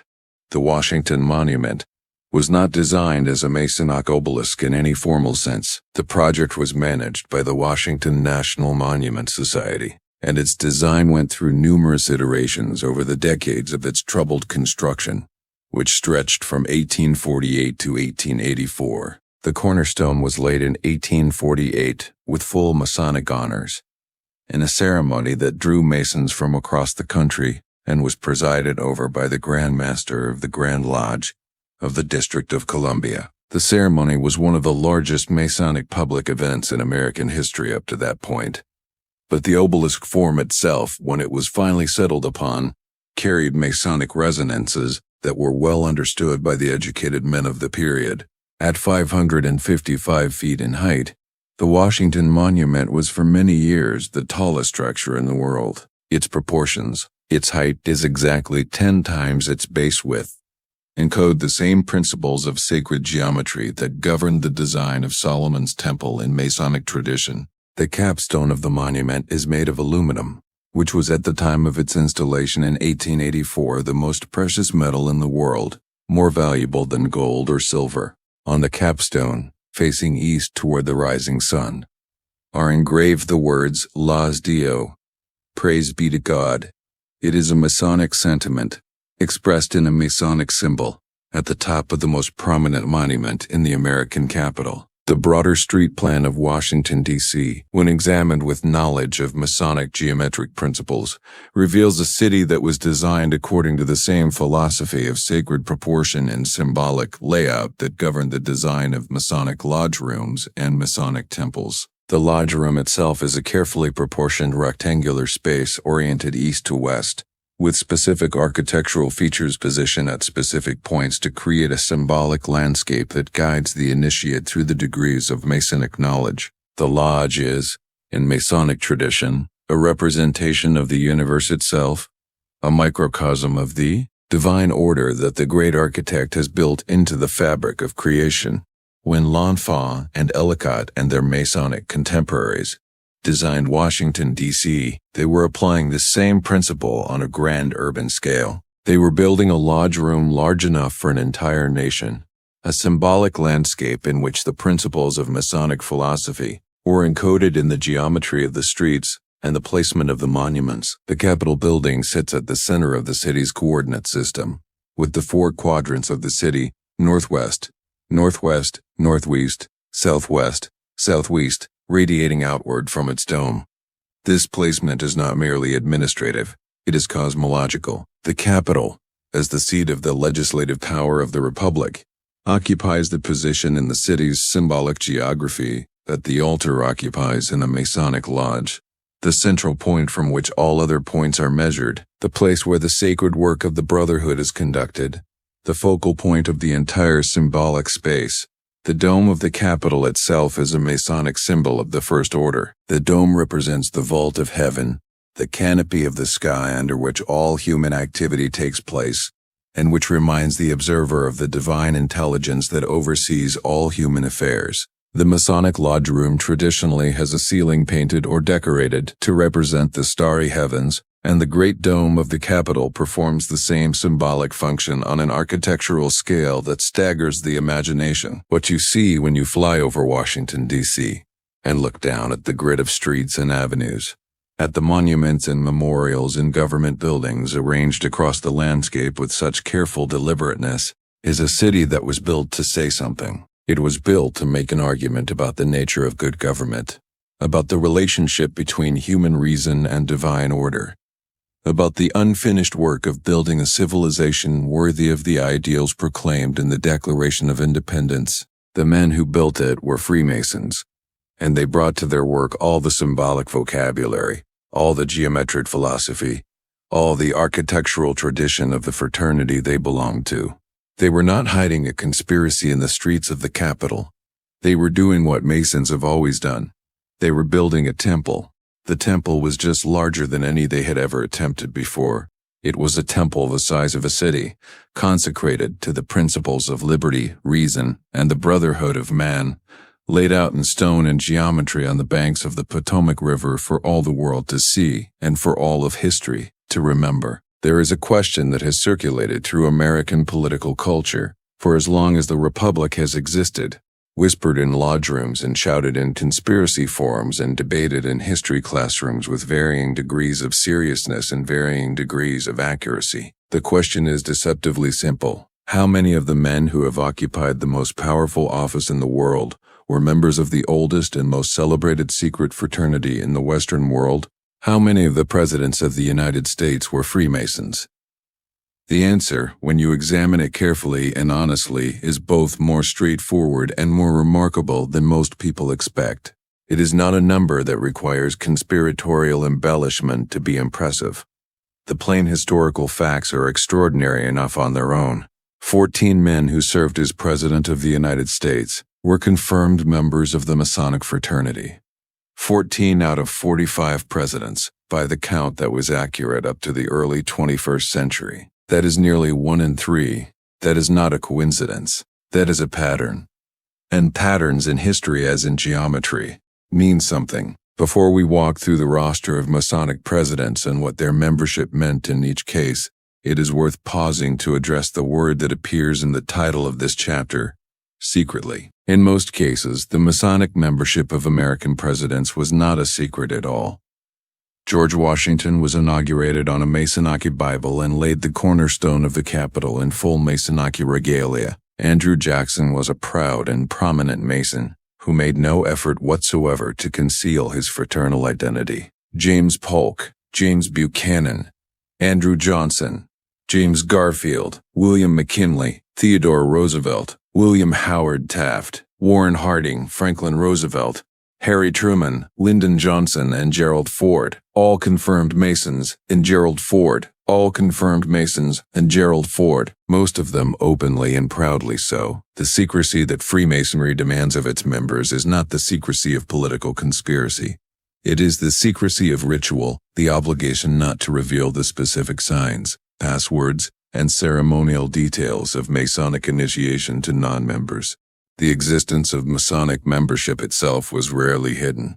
What was hidden, and what remains hidden to this day, are the interior workings of the lodge, the specific content of the degrees, the passwords and handshakes that identify a brother Mason to another brother in the world outside the lodge room. That distinction matters enormously when we are trying to understand what Masonic presidential membership actually means. George Washington stands first and most prominently in any accounting of Mason presidents, and his story has been told at length elsewhere in this volume. But it is worth noting here that Washington's Masonic identity was not merely a personal characteristic. It set a tone. It established a precedent. When the first president of the United States was a committed and publicly identified Freemason who took his oath of office on a Masonic Bible, and conducted the cornerstone ceremony of the Capitol in Masonic regalia, he sent a message to every man who came after him about the relationship between the fraternity and the highest office in the land. That message was heard. James Monroe, the fifth president, was initiated into Freemasonry at Williamsburg Lodge No. 6 in Virginia in 1775, when he was just 17 years old. Monroe's Masonic membership predated his political career by decades, and like Washington before him, he maintained his fraternal connections throughout his public life. Monroe presided over the so-called era of good feelings, a period of relative political harmony following the War of 1812, and his presidency is notable for the Monroe Doctrine. The bold assertion that the Western Hemisphere was closed to further European colonization. His Masonic philosophy of brotherhood and mutual obligation translated naturally into a foreign policy vision built on clear boundaries and the protection of weaker nations from imperial aggression. Andrew Jackson, the seventh president, was perhaps the most aggressively Masonic of all the presidents, in terms of his public identification with the fraternity. Jackson was a member of several lodges throughout his life, served as Grand Master of the Grand Lodge of Tennessee from 1822 to 1824, and made his Masonic identity a central feature of his public persona. This made him a lightning rod during the anti-Masonic movement of the late 1820s and 1830s, one of the most extraordinary episodes in American political history, and one that speaks volumes about the perceived power of the fraternity in the early republic. The anti-Masonic movement arose in the aftermath of the mysterious disappearance of William Morgan in 1826, a disgruntled former Mason from Batavia, New York, who had announced his intention to publish a book exposing the secrets of the fraternity. Morgan disappeared before the book could be published, almost certainly murdered, though no one was ever convicted of the crime, and his disappearance triggered a nationwide wave of anti-Masonic sentiment that briefly became a full-fledged political movement, the first significant third party in American political history. The Anti-Masonic Party nominated William Wirt for president in 1832, running explicitly against Jackson on the grounds that a Masonic president was incompatible with democratic governance. The higher argument was essentially that Freemasonry represented a secret power structure operating within and above the legitimate institutions of the Republic, that Masons in positions of authority owed their primary loyalty to the Brotherhood rather than to the Constitution, and that the presence of so many Masons in the judiciary, the legislature, and the executive branch represented a corruption of Republican government.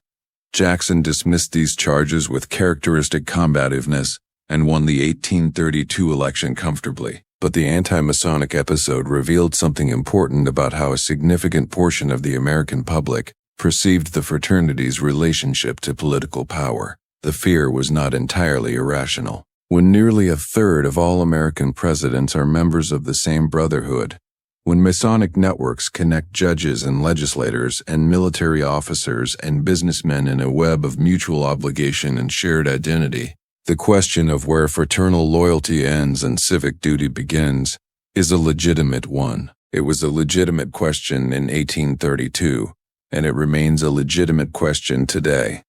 James Knox Polk, the 11th president, was initiated into Columbia Lodge No. 31 in Tennessee in 1820.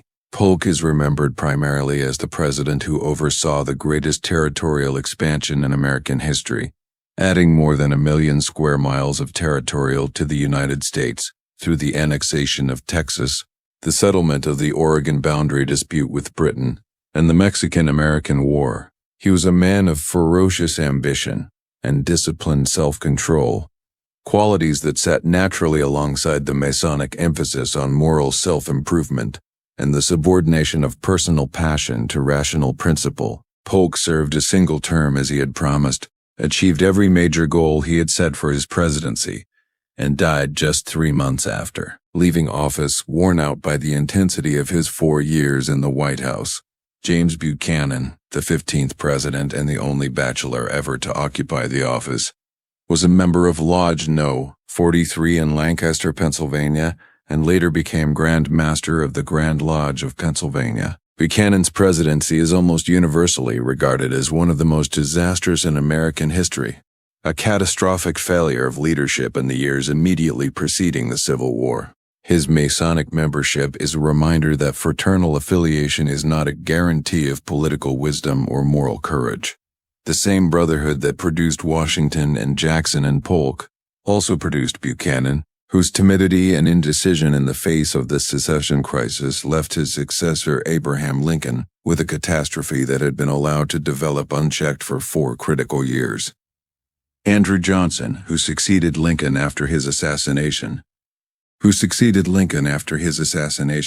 was a Mason and in fact was initiated into Freemasonry, with considerable ceremony while serving as president, being initiated past and raised in Greenville Lodge No. 119 in Tennessee in 1851 before his presidency, and later receiving the Scottish Rite degrees while in the White House.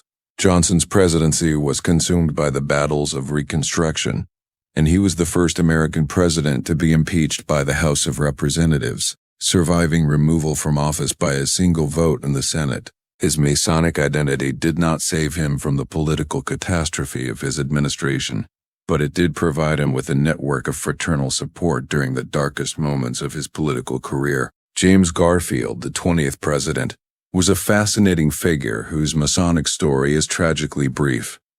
Garfield was initiated into Magnolia Lodge No. 20 in Ohio in 1861 and remained an active Mason throughout his military and political career.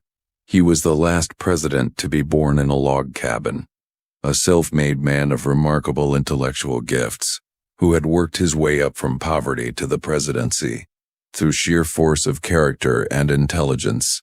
He served as president for just 200 days before being shot by a disappointed office seeker named Charles Guiteau at a Washington train station in July 1881. He lingered for 11 weeks before dying in September of that year. His death caused as much by the incompetent medical treatment he received as by the bullet itself. His Masonic brothers mourned him as one of the most promising men the fraternity had produced in a generation. William McKinley, the 25th president, was initiated into Hiram Lodge No. 21 in Ohio in 1865, shortly after the end of the Civil War, in which he had served with distinction under the command of Rutherford Hayes, himself a Mason. McKinley's presidency presided over the Spanish-American War and the emergence of the United States as a genuine imperial power, acquiring overseas territories in Cuba, Puerto Rico, Guam, and the Philippines. He was assassinated in 1901 by the anarchist Leon Czolgosz at the Pan American Exposition in Buffalo. and his death brought Theodore Roosevelt to the presidency. Theodore Roosevelt, the 26th president and one of the most magnetic personalities ever to occupy the White House, was raised as a master mason in Mattincock Lodge No. 806 in Oyster Bay, New York, in 1901. Just months before McKinley's assassination made him president, Roosevelt's Masonic membership was consistent with the broad range of fraternal and civic organizations to which he belonged throughout his life. He was a man who threw himself into every institution he encountered with characteristic energy and enthusiasm. His presidency transformed the role of the federal government in American economic and social. Using the power of the executive branch to regulate monopolies, protect natural resources, and assert American power on the world stage. His Masonic philosophy of brotherhood and mutual obligation translated naturally into a political vision of the government as the protector of ordinary citizens against the predatory power of concentrated wealth. William Howard Taft, the 27th president, is unique in American history as the only man to have served both as president and as Chief Justice of the Supreme Court. He was raised as a master mason in Kilwinning Lodge No. 356 in Cincinnati, Ohio, in 1909, and maintained his Masonic connections throughout his long career in public life. Taft reportedly found the presidency burdensome and the Supreme Court deeply fulfilling, and his dual career at the highest levels of both the executive and judicial branches of the American government is a remarkable testament to his legal and administrative abilities. Warren Harding, the 29th president, was initiated into Marion Lodge No. 70 in Ohio in 1901 and was an enthusiastic and active Mason throughout his political career. Harding's presidency is remembered primarily for the Teapot Dome scandal and the general atmosphere of corruption that pervaded his administration, and he died in office in 1923 before the full extent of the wrongdoing could be publicly established. His Masonic membership is another reminder that the fraternity does not confer immunity from human weakness or political corruption. The Brotherhood demands moral virtue of its members, but it cannot guarantee it. Franklin Delano Roosevelt, the 32nd president and the only man elected to the presidency 4 times, was raised as a master mason in Holland Lodge No. 8 in New York City in 1911.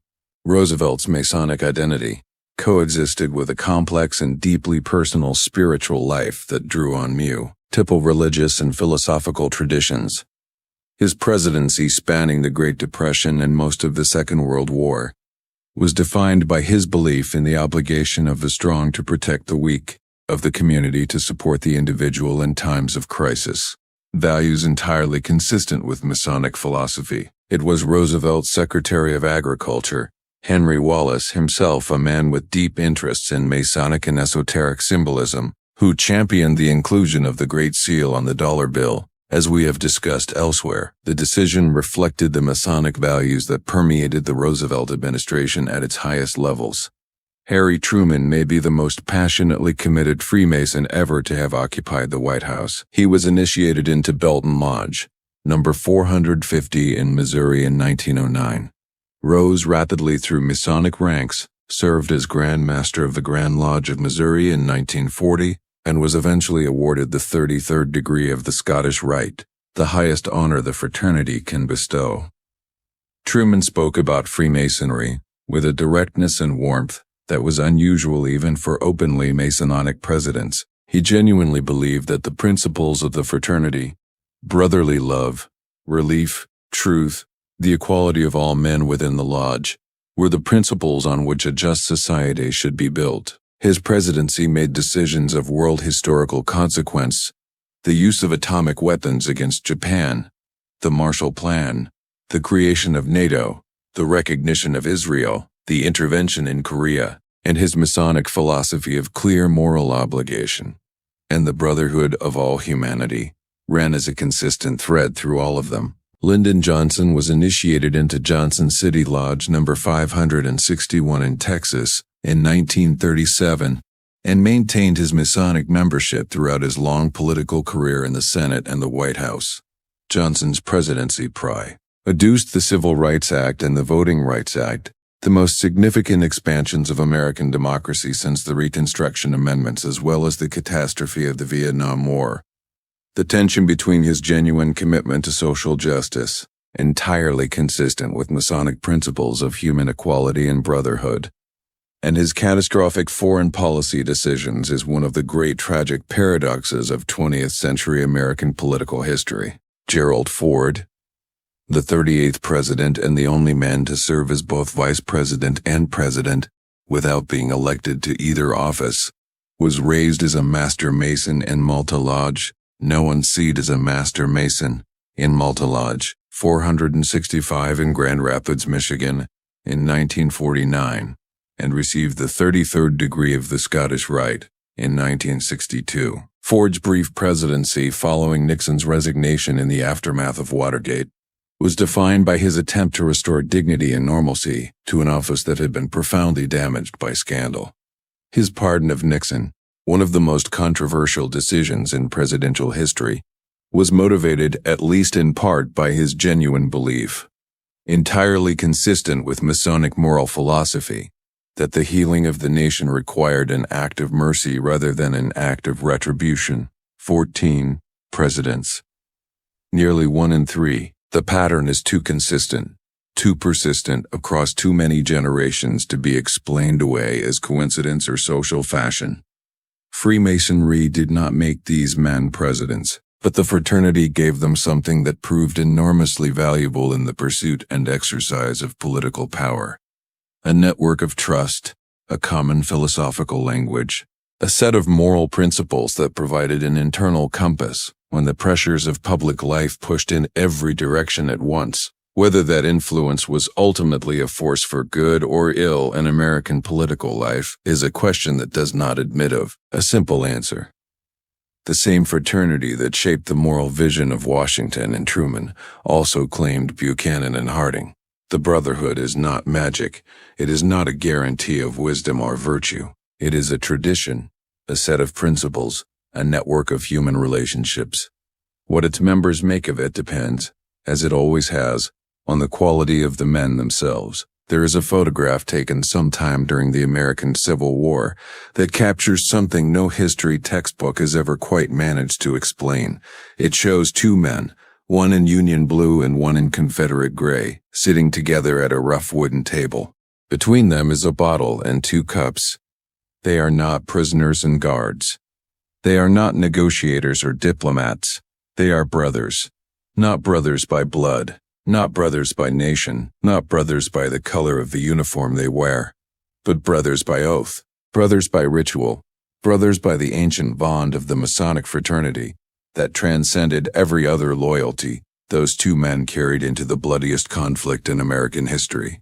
That photograph, and the thousands of stories like it that emerged from 4 years of industrialized slaughter between Americans, tells you something about Freemasonry that no initiation ritual and no degree ceremony can fully convey. It tells you what the Brotherhood actually meant when it was tested against the most extreme circumstances human beings can face. When the man across the battlefield was your enemy, by every measure the world recognized, but your brother, by the only measure the Lodge recognized. The Civil War was, in almost every dimension, the greatest catastrophe in American history. Between 1861 and 1865, approximately 620,000 soldiers died. More Americans than in any other conflict the nation has ever fought. More than the combined American dead of both world wars. The war destroyed the antebellum South, ended the institution of slavery, and permanently transformed the relationship between the federal government and the individual states. It divided families, communities, churches, and political parties along lines that in many cases had never previously existed. It divided Freemasonry too.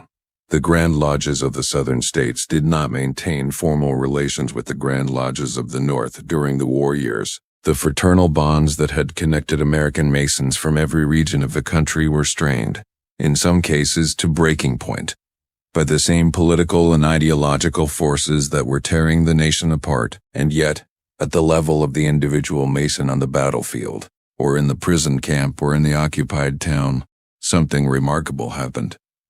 The Brotherhood held, not always, not universally, not without exceptions and failures, but with a frequency and a consistency that astonished observers on both sides, and has been documented in hundreds of specific accounts that have survived in lodge records, personal letters, regimental histories, and military dispatches. The Masonic bond between individual soldiers transcended the uniform they wore and the cause they fought for. To understand why this happened, you need to understand what the Masonic oath actually commits a man to. When a candidate is raised to the degree of Master Mason, he swears an obligation. The specific language varies between jurisdictions and has been modified over the centuries, but the essential content is consistent: to go to the aid of a brother Mason in distress, to protect his life and his family, to answer his call for help with the resources at his disposal. This obligation is not conditional on the circumstances. It does not contain an exemption for wartime. It does not specify that the distress must be of a certain kind or that the brother must be fighting on the right. It is a blanket commitment of mutual aid and protection that a Mason swears on the most solemn occasion of his fraternal life, often with considerable ceremony and considerable emotional weight. When two men who have each sworn that oath find themselves on opposite sides of a battlefield, the oath does not disappear. It creates a conflict, a direct collision between military duty and fraternal obligation, that each man must resolve according to his own conscience, his own character, and his own understanding of what the Brotherhood demands. The resolution of that conflict in hundreds of documented cases during the Civil War was mercy. Union soldiers sparing Confederate prisoners who gave Masonic signs of distress, Confederate officers allowing Union wounded to receive medical treatment that would otherwise have been denied, captured Masons being treated with a consideration that went far beyond the formal requirements of the rules of war, personal property being returned rather than confiscated, messages being passed to families, graves being marked and reported. Small but enormously significant acts of human decency performed across the gulf of military enmity by men who recognized in their enemies something that their enemy's uniform could not obscure: a brother. The most famous single incident of Masonic mercy during the Civil War involves the aftermath of the Battle of Gettysburg, the three-day engagement in July 1863 that marked the turning point of the war and produced casualties on a scale that stunned even a nation that had already been at war for 2 years.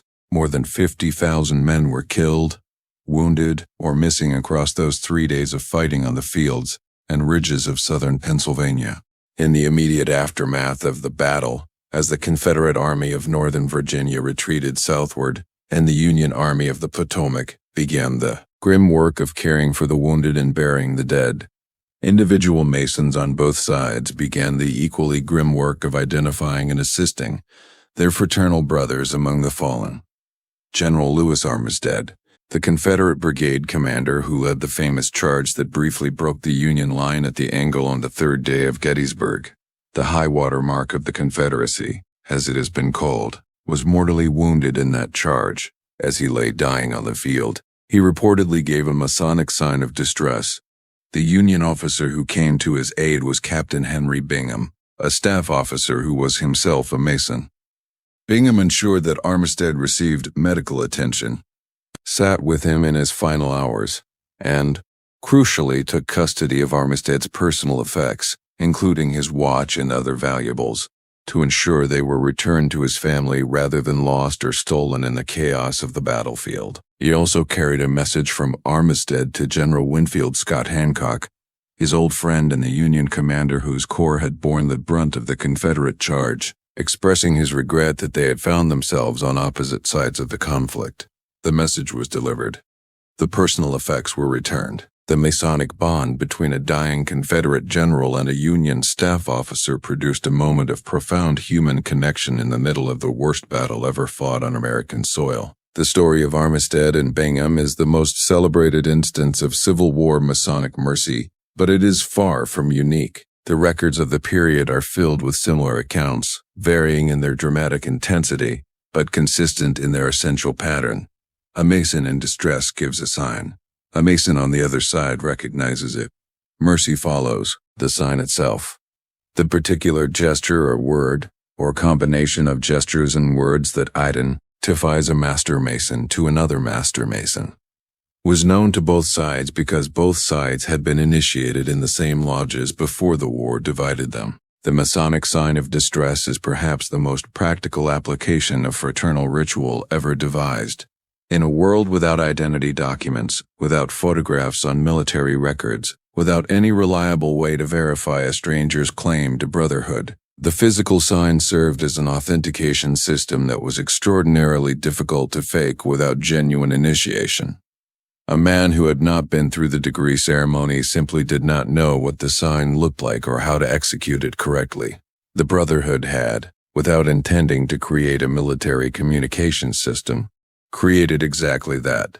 A way for brothers to identify themselves to each other, under the most extreme conditions imaginable. Albert Pike is perhaps the most complex and controversial Masonic figure of the Civil War era, and his story illuminates the deep tensions that the war created within the fraternity. Pike was a Boston-born lawyer, poet, journalist, and philosopher, who had settled in Arkansas and become one of the most prominent Masons in the South. He was the sovereign Grand Commander of the Scottish Rites Southern Jurisdiction from 1859 to 1891, a tenure of 32 years that transformed the Scottish Rite into the elaborate philosophical and ritual system it remains today. Pike rewrote virtually every degree of the Scottish Rite, transforming what had been a relatively simple series of ceremonies into a vast cathedral of Masonic philosophy, drawing on ancient Egyptian, Hermetic, Kabbalistic, and Gnostic traditions. His encyclopedic work, Morals and Dogma, published in 1871, remains the most ambitious attempt ever made to provide a comprehensive philosophical foundation for Masonic symbolism and ritual.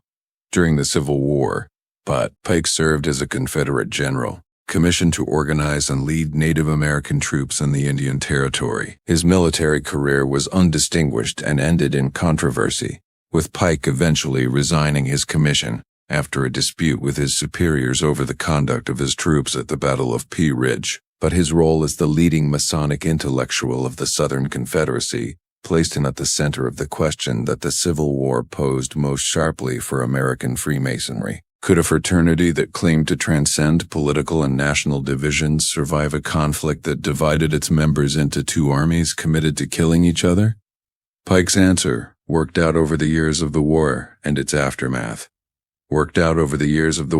aftermath, was essentially yes, but only if the fraternity was willing to acknowledge that its principles of universal brotherhood were more important than the political loyalties of its individual members. His post-war work rebuilding the Scottish Rite in the South was, among other things, an attempt to reconstruct the Masonic bonds that the war had strained almost to breaking. On the Union side, the Masonic story of the Civil War is equally complex and equally revealing. Ulysses Grant, who commanded the Union armies and would later become president, was not a Mason during the war itself. He was initiated into Masonry after the war was over in 1865, but he was surrounded throughout his military career by officers who were, and the Masonic network within the Union Officer Corps was a real and functioning system of mutual support and recognition. George McClellan, the Union general whose excessive caution drove Lincoln to distraction and ultimately led to his removal from command, was a Mason. William Rosecrans, who commanded the Army of the Cumberland at the disastrous Battle of Chickamauga, was a Mason. John Logan, one of the most effective Union Corps commanders and a fierce advocate for the rights of veterans in the post-war period, was a Mason. The fraternity ran through the Union Officer Corps like a thread, connecting men who had come from different states and different backgrounds and different military traditions through a shared identity that transcended all of those differences. The prison camps of the Civil War were perhaps the setting in which Masonic brotherhood was tested most severely and demonstrated its value most clearly.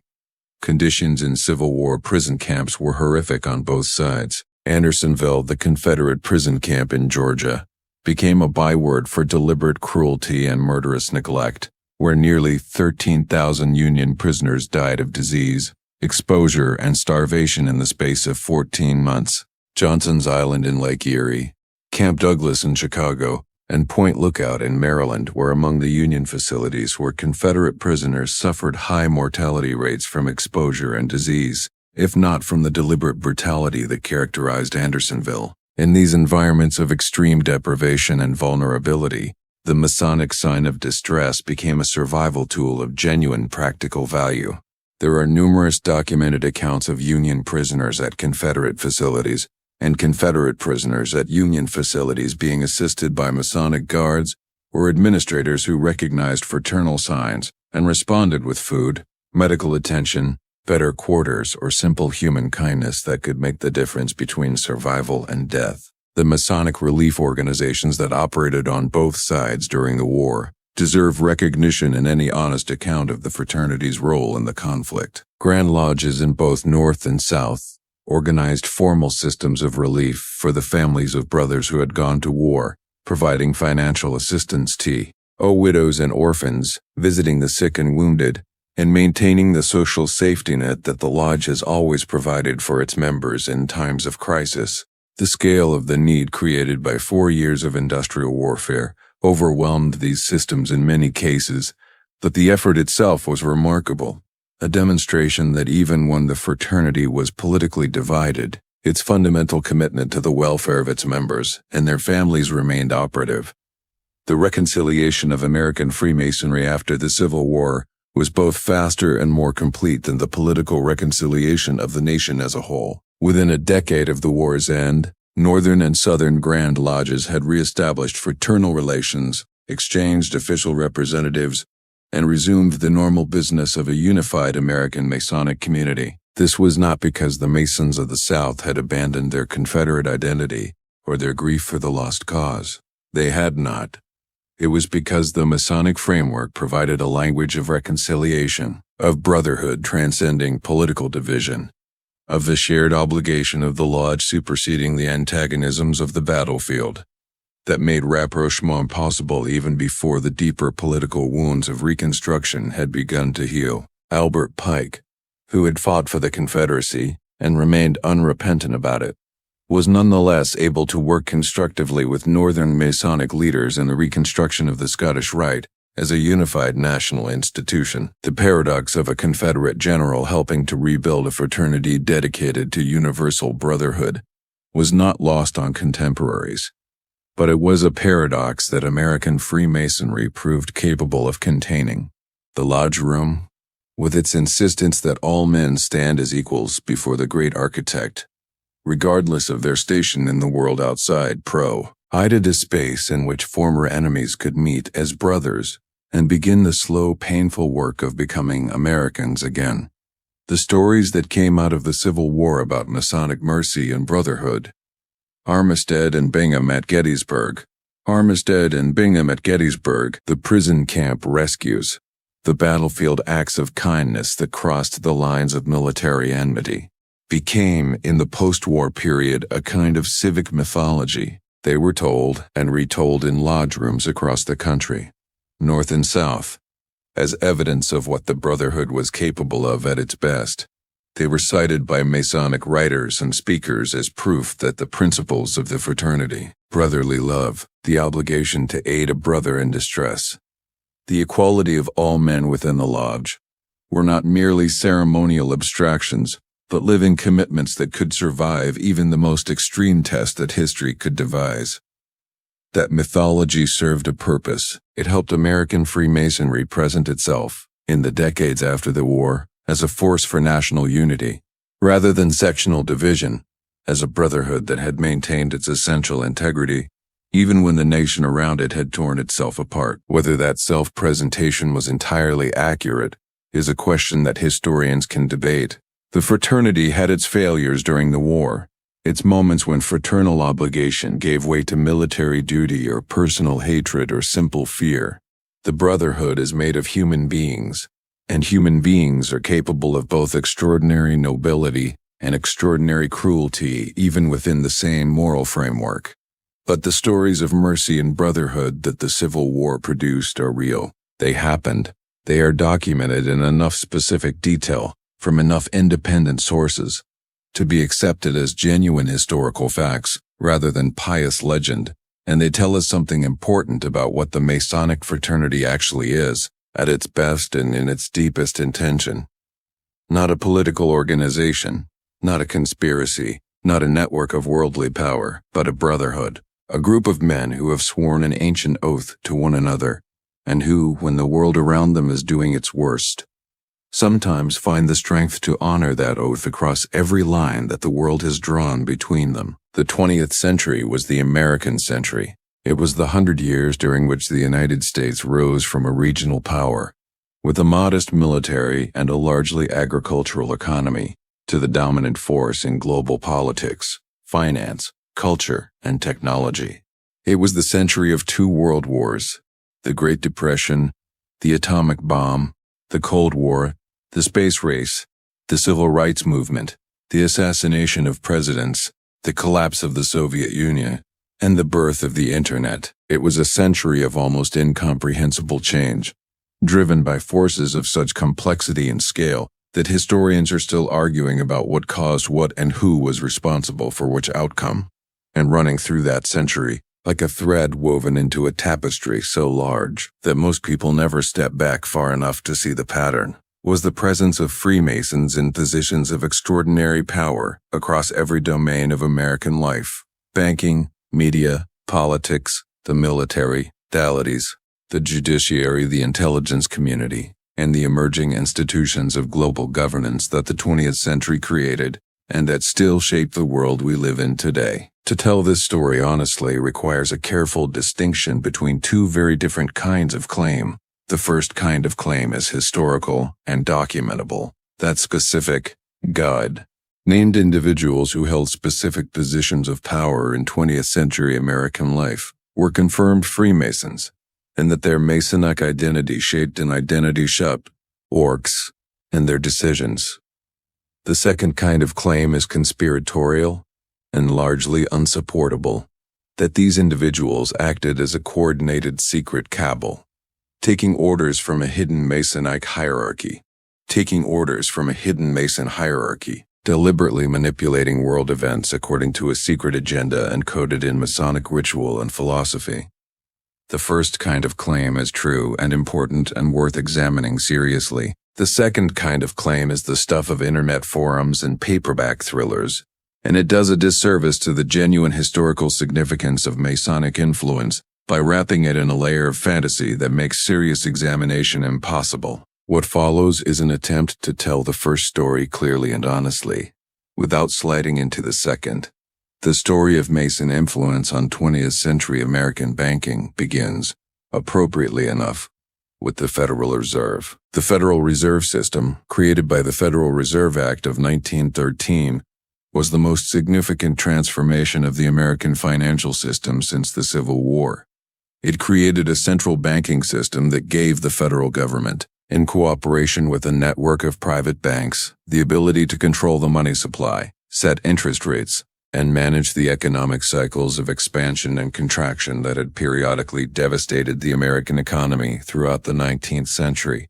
The men who designed and championed the Federal Reserve were among the most powerful financiers and politicians in America, and several of them were Freemasons. Nelson Aldrich, the Rhode Island senator, whose Aldrich Plan provided the intellectual and legislative foundation for the Federal Reserve Act, was a Mason. Carter Glass, the Virginia congressman who shepherded the Federal Reserve Act through Congress and whose name it bears alongside that of Senator Owen, was a Mason.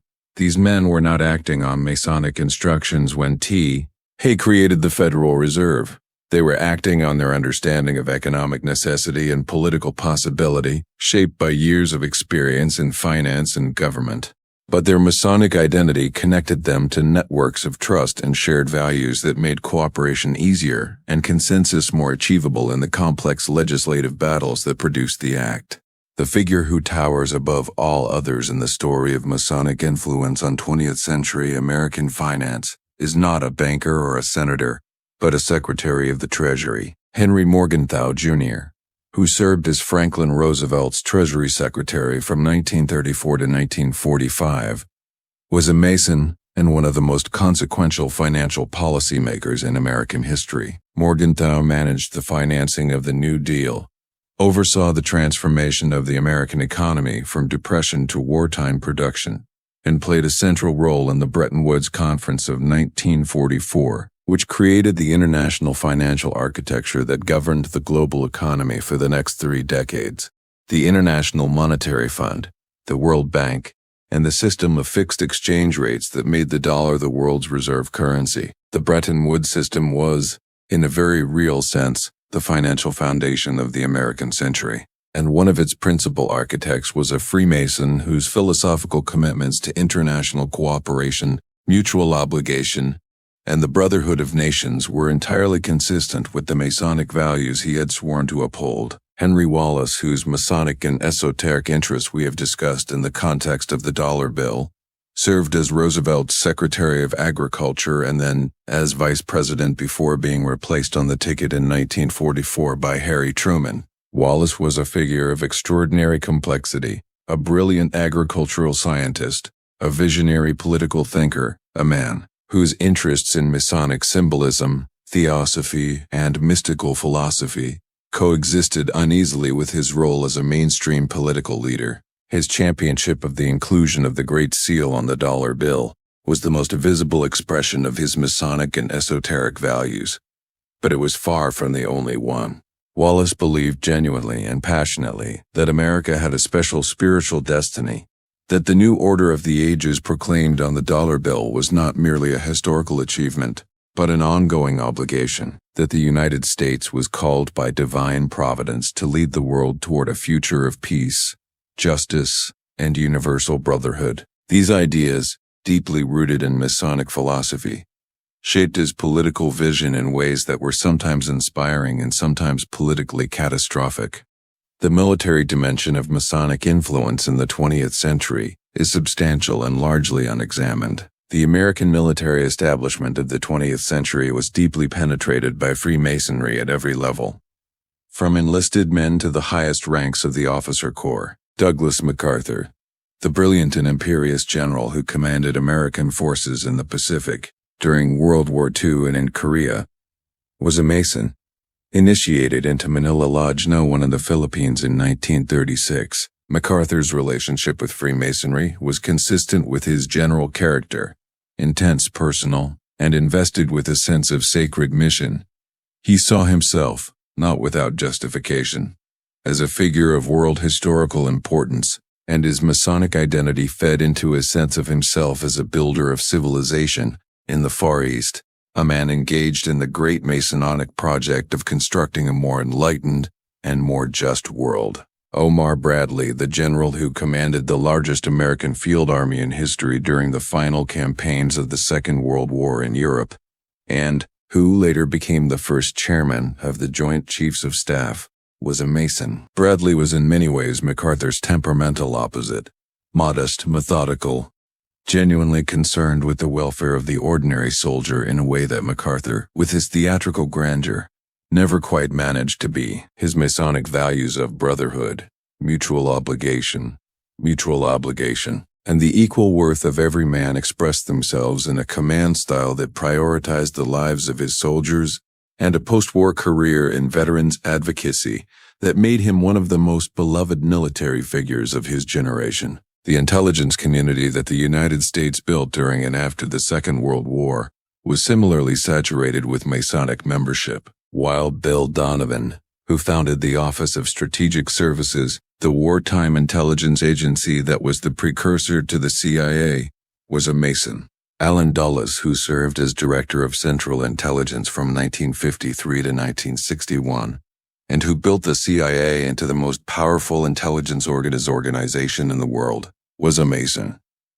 J. Edgar Hoover, who directed the Federal Bureau of Investigation from 1924 to 1972, a tenure of 48 years that spanned 8 presidencies and made him arguably the most powerful unelected official in American history, was not merely a Mason, but one of the most prominent and celebrated Freemasons of the 20th century. Hoover was a member of Federal Lodge No. 1 in Washington, D.C., received the 33rd degree of the Scottish Rite, and was deeply involved in Masonic charitable and ceremonial activities throughout his long life. His Masonic network was one of the tools he used to build and maintain the extraordinary web of personal loyalty that kept him in power long after presidents, attorneys general, and congressional leaders had concluded that his methods were dangerous and his power excessive.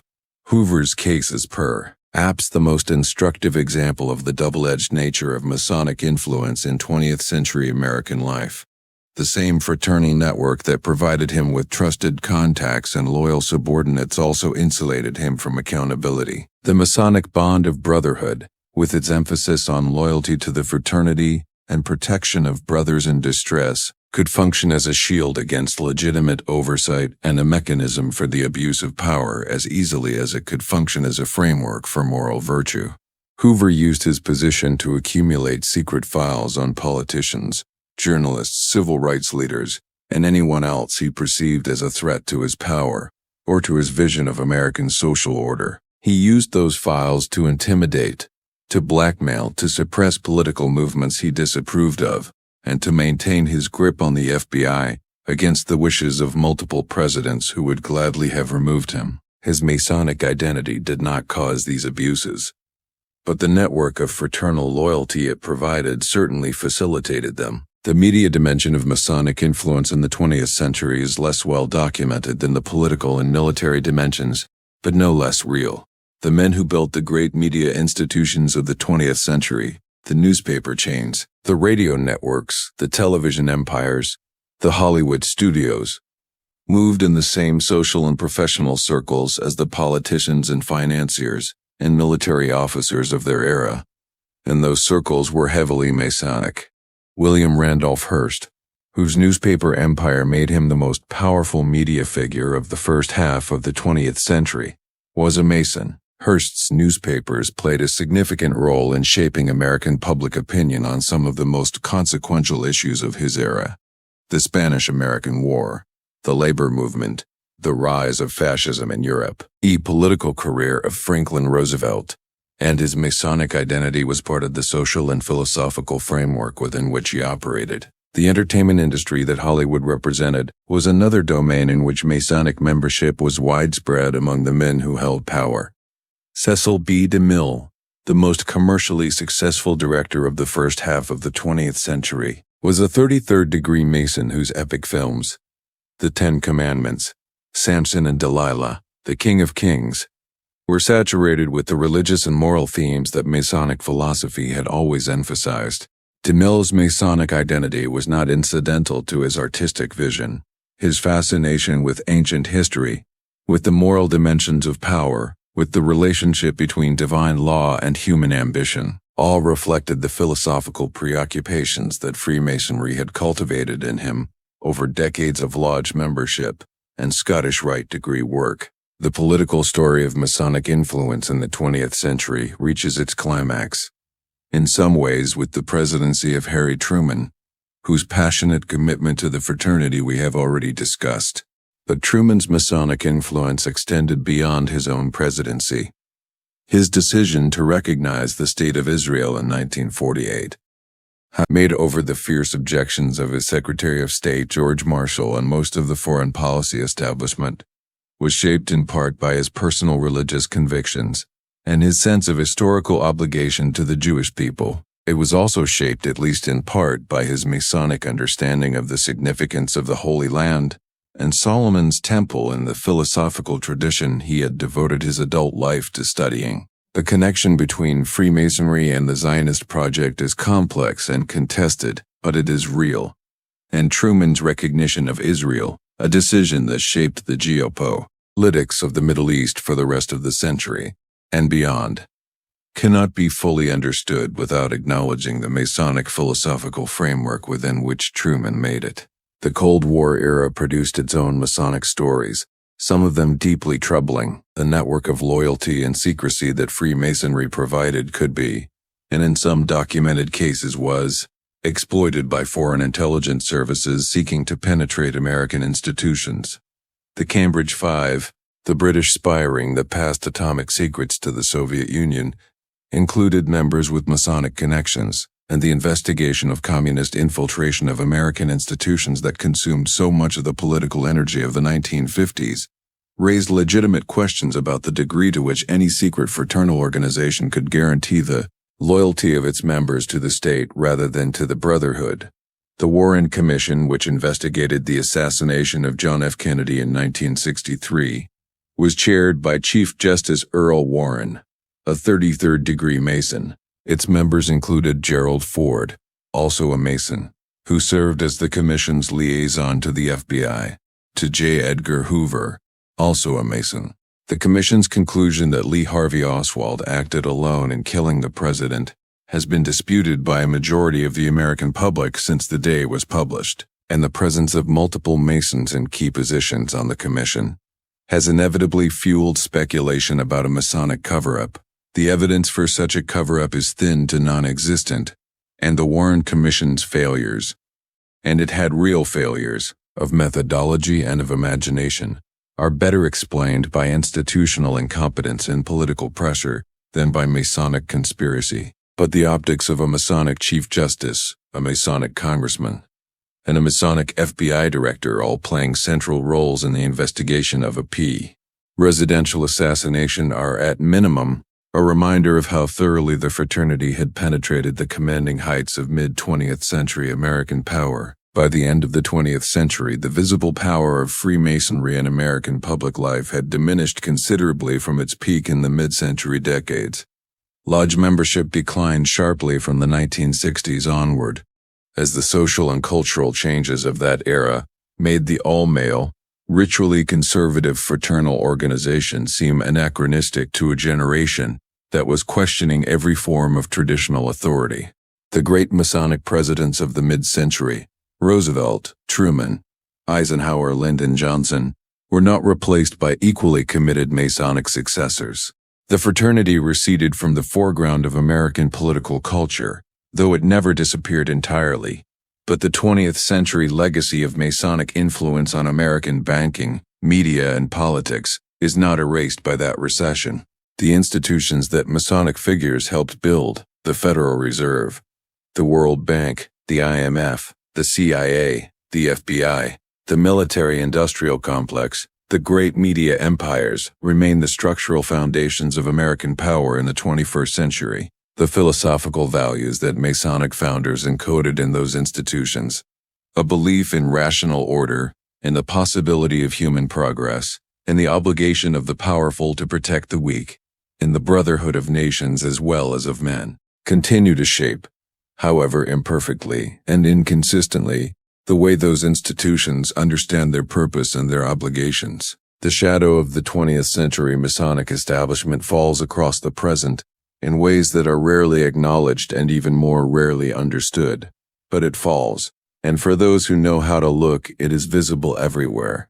There is a moment in the initiation ceremony of every Freemason, regardless of the jurisdiction in which he is initiated, regardless of the decade or the century in which the ceremony takes place, regardless of whether the lodge room is a grand temple in the heart of a major city or a modest hall above a hardware store in a small country town. When the candidate kneels, he kneels in darkness, or near darkness, having been divested of his outer clothing and dressed in a ritual garment that renders him symbolically vulnerable, symbolically stripped of all the markers of worldly rank and identity that he carries with him in ordinary life. He kneels with a compass point pressed against his bare skin, a physical reminder that the obligation he is about to take has consequences that are more than ceremonial.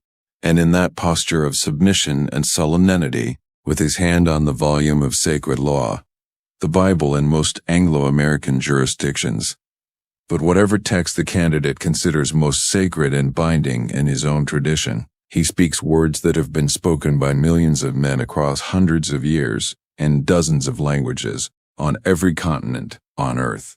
He takes the oath, and in taking it, he becomes something he was not before he knelt. A Freemason, bound by the most solemn personal commitment the fraternity knows how to create. The content of the Masonic oath has been publicly known for centuries, despite the fraternity's insistence on secrecy regarding its ritual content. The oaths of the 3 degrees of the Blue Lodge, entered apprentice, fellow craft, and master mason, have been published in exposés, reproduced in court proceedings, and discussed in parliamentary inquiries, so many times that any determined researcher can find their approximate text within minutes. The fraternity itself has never formally confirmed or denied the specific language of its obligations, maintaining the position that its ritual content is secret while acknowledging that published accounts have brought that content into the public domain. What matters for our purposes is not the specific words of any particular jurisdiction's obligation, but the structure and the spirit of what a Mason swears, and what the consequences of breaking that oath have historically been understood to be. The entered apprentice obligation, the first oath sworn by a candidate who is beginning his Masonic journey, commits him primarily to secrecy. He swears that he will never reveal the modes of recognition, the signs, tokens, and words by which a Mason identifies himself to another Mason, that he will never write or print or engrave or in any way communicate the secrets of the degree to anyone who has not been legitimately initiated, and that he will maintain this secrecy under pain of a penalty that, in the traditional form of the obligation, is described in graphic and disturbing terms. The traditional penalty of the entered apprentice degree involves having the throat cut across and the tongue torn out by the root. This is the famous penal sign of the first degree, and it has been the source of more horror and more misunderstanding than almost any other element of Masonic ritual.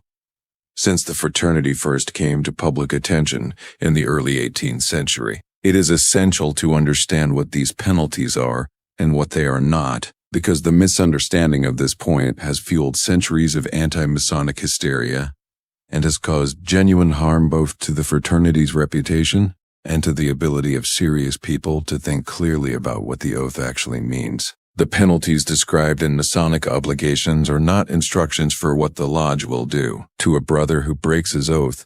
They are not threats of physical violence.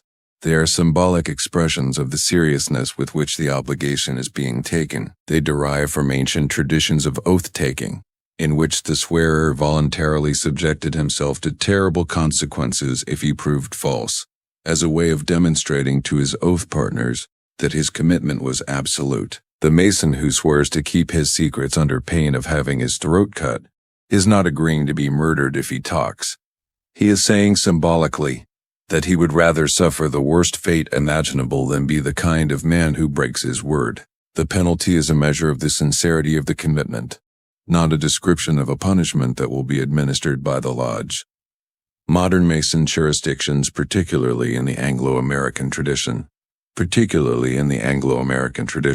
have largely removed or modified the traditional penalty clauses from their obligations in response to public concern and internal debate about whether such language is appropriate in a fraternity that presents itself as a moral and enlightened institution. The current obligations used in most American Grand Lodge jurisdictions describe the penalty of a broken oath in terms of the moral and social consequences, the loss of a Mason's good name, the contempt of his brothers, the judgment of his own conscience, rather than in terms of physical mutilation. But the traditional penalties remain part of the historical record of Masonic ritual and continue to appear in older ritual books, in the practices of more conservative jurisdictions, and in the imagination of those who have made the Masonic oath a centerpiece of their theories about what the fraternity is really capable of. The fellow craft obligation, the second degree, deepens the commitment of the first, while adding specific obligations related to the protection of lodge property and the secrets of the degree. The traditional penalty of the second degree involves having the left breast torn open and the heart plucked out. Again, this is symbolic language, not a surgical prescription.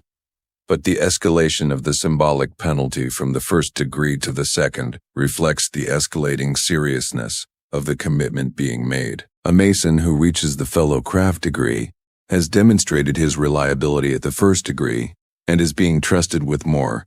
The obligation reflects the greater trust and the greater consequences, symbolically speaking, of betraying it.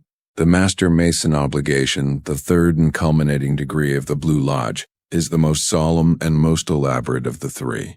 It is accompanied by the most dramatic ritual in Freemasonry, the legend of Hiram Abiff, the master architect of Solomon's Temple, who was murdered by 3 fellow crafts who attempted to extort from him the Master Mason's word, the secret that could only be communicated to a Master Mason. Hiram refused to reveal the word, was struck down by his murderers, and was subsequently found and raised from his symbolic grave by King Solomon himself, giving the Master Mason degree its central theme of death and resurrection, of the triumph of fidelity over violence, and the promise of renewed life for the man who keeps faith with his obligations, even unto death. The traditional penalty of the Master Mason degree involves being severed in 2, and having the bowels burned to ashes scattered to the 4 winds. The symbolism is clear and consistent with the first 2 degrees. The man who reaches this degree is committing himself to a level of fidelity so absolute that no earthly consequence, not even death, could justify its violation. The legend of Hiram Abiff is the key to understanding why the Masonic oath carries the weight it does, and why the fraternity has historically regarded the violation of that oath with such severity. Hiram is the archetypal faithful man, the Master Mason who possesses the most sacred secret and will not give it up even when his life is the price of his refusal. He is the model that every Master Mason is implicitly called to emulate, not necessarily in the sense of dying for his secrets, but in the sense of placing his integrity and his fidelity above every consideration of personal advantage or personal safety. The Mason who breaks his oath is, in the symbolic language of the fraternity, doing what Hiram refused to do. He is giving up what should not be given up. He is choosing personal advantage over sacred obligation. He is, in the deepest sense that Masonic philosophy knows, being untrue to the work. The historical cases of men who were believed to have broken the Masonic oath and who subsequently suffered terrible consequences are few in number but enormous in cultural impact. The most famous and most consequential is the case of William Morgan, whose disappearance in 1826 we have already touched upon in our discussion of Andrew Jackson and the anti-Masonic movement. Morgan was a bricklayer and sometimes stonemason from Batavia, New York, who claimed to have been initiated into Freemasonry and who announced in 1826 his intention to publish a complete exposé of Mason ritual, including the specific words and gestures of the obligations. The Masonic community of Western New York responded to this announcement with escalating levels of hostility.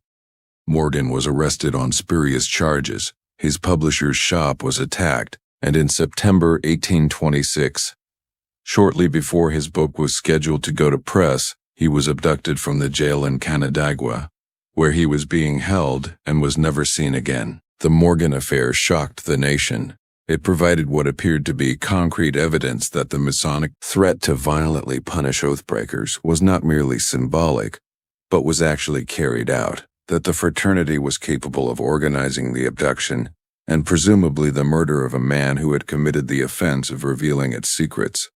The subsequent investigations and prosecutions were hampered at every turn by what appeared to be deliberate obstruction by Masons in positions of judicial and law enforcement authority. Law, reinforcing the public impression that the fraternity was using its network of influence to protect the guilty from justice. Several men were eventually convicted of conspiracy in connection with Morgan's abduction, but none served significant prison time, and no one was ever charged with murder because Morgan's body was never conclusively identified. The Morgan affair gave birth to the anti-Masonic Party, as we have discussed, and permanently altered the relationship between American Freemasonry and the American public. It forced the fraternity to defend itself publicly against the charge that its penalties were not symbolic but literal, and that accusation has never entirely gone away. In the 2 centuries since Morgan's disappearance, his name has become synonymous with the darkest fears that surround secret societies, the fear that the oath of secrecy is enforced not by social pressure and moral obligation, but by physical violence, that the Brotherhood that presents itself as a school of virtue is in reality capable of murder to protect its secrets. The honest assessment of the Morgan case, informed by everything that is now known about it, is troubling in a different way than the conspiracy theorists suggest. Morgan almost certainly was murdered by Masons who believed they were acting in defense of the fraternity's secrets, but they were not acting on instructions from a Masonite authority. They were acting on their own initiative, their own zealotry, their own misreading of what the symbolic penalties of the obligation actually required of them. The Masonic oath does not authorize murder. It never has. The Grand Lodges of New York and the surrounding states did not order Morgan's abduction. Individual Masons, inflamed by the perceived betrayal, and motivated by a misplaced literalism about the symbolic language of the obligation, took matters into their own hands and committed a crime that damaged the fraternity far more profoundly than Morgan's expose ever could have. Beyond the Morgan case, the historical record of Masons vanishing or suffering harm for breaking their oaths is surprisingly thin, given the dramatic language of those oaths and the centuries over which they have been administered to millions of men. There are scattered accounts in lodge records and legal proceedings of Masons being expelled, socially ostracized, and professionally damaged for revealing fraternal secrets or for conduct unbecoming a Mason. But accounts of physical violence as a systematic enforcement mechanism are rare and largely unverifiable. The fraternity's actual enforcement of its oath obligations has consisted primarily of what any social organization uses to maintain its norms: the threat of expulsion, the withdrawal of fraternal support, the damage to reputation and social standing that comes from being known as a man who broke his word. This is not to say that the consequences of breaking the Masonic oath were trivial in historical contexts where fraternal membership was deeply embedded in economic and social life. In a 19th century American town where the lodge connected the banker, the lawyer, the doctor, the magistrate, the newspaper editor, and the leading merchants in a network of mutual trust and support, expulsion from the lodge and the loss of fraternal goodwill could be genuinely devastating. A man who was known to have violated his Masonic obligations might find credit denied, clients withdrawn, and social invitations rescinded.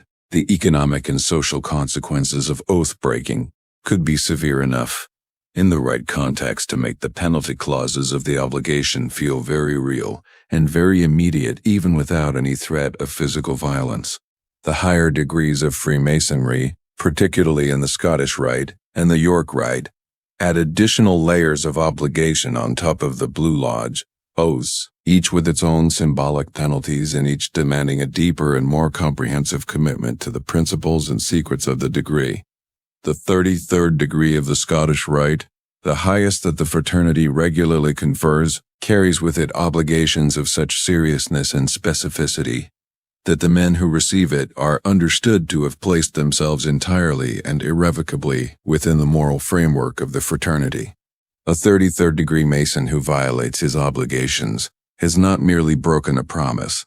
He has, in the understanding of the fraternity, repudiated the entire philosophical and moral edifice that his decades of Masonic work have constructed. The loss is understood to be not merely social but spiritual, a self-inflicted destruction of the inner life that the degrees were designed to build. What the Masonic oath ultimately asks of the man who takes it is something more fundamental than secrecy about ritual details or protection of fraternal property. It asks him to be a particular kind of man: honest, reliable, loyal, morally serious, genuinely committed to the welfare of his brothers and of the wider community. The specific prohibitions and penalties of the obligation are the formal expression of this deeper demand.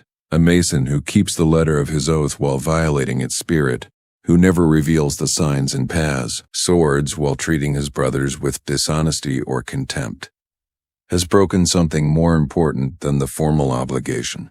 He has broken faith with the ideal of the fraternity itself. The men who have vanished or suffered for breaking the Masonic oath, Morgan most famously, but others less well known in the margins of fraternal history, are a reminder of what happens when the symbolic language of a moral institution is taken too literally.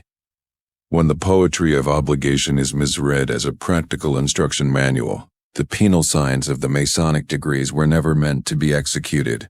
They were meant to be understood.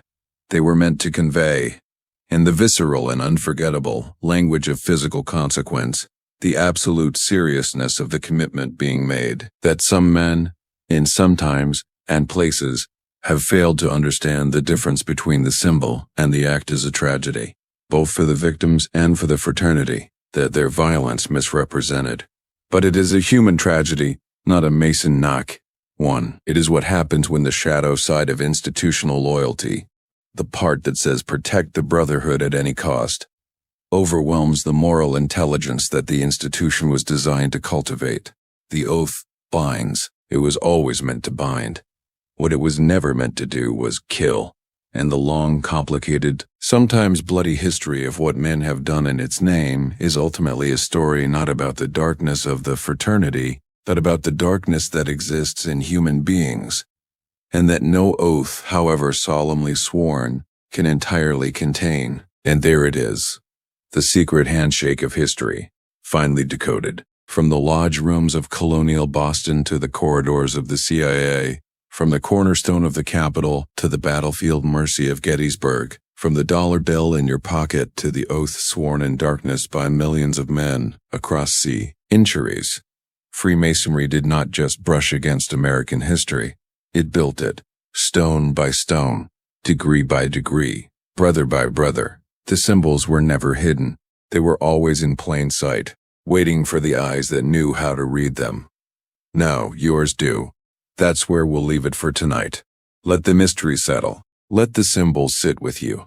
If this episode kept your mind turning when it should have been resting, that means we did our job. Hit subscribe so you never miss a night with history for sleep.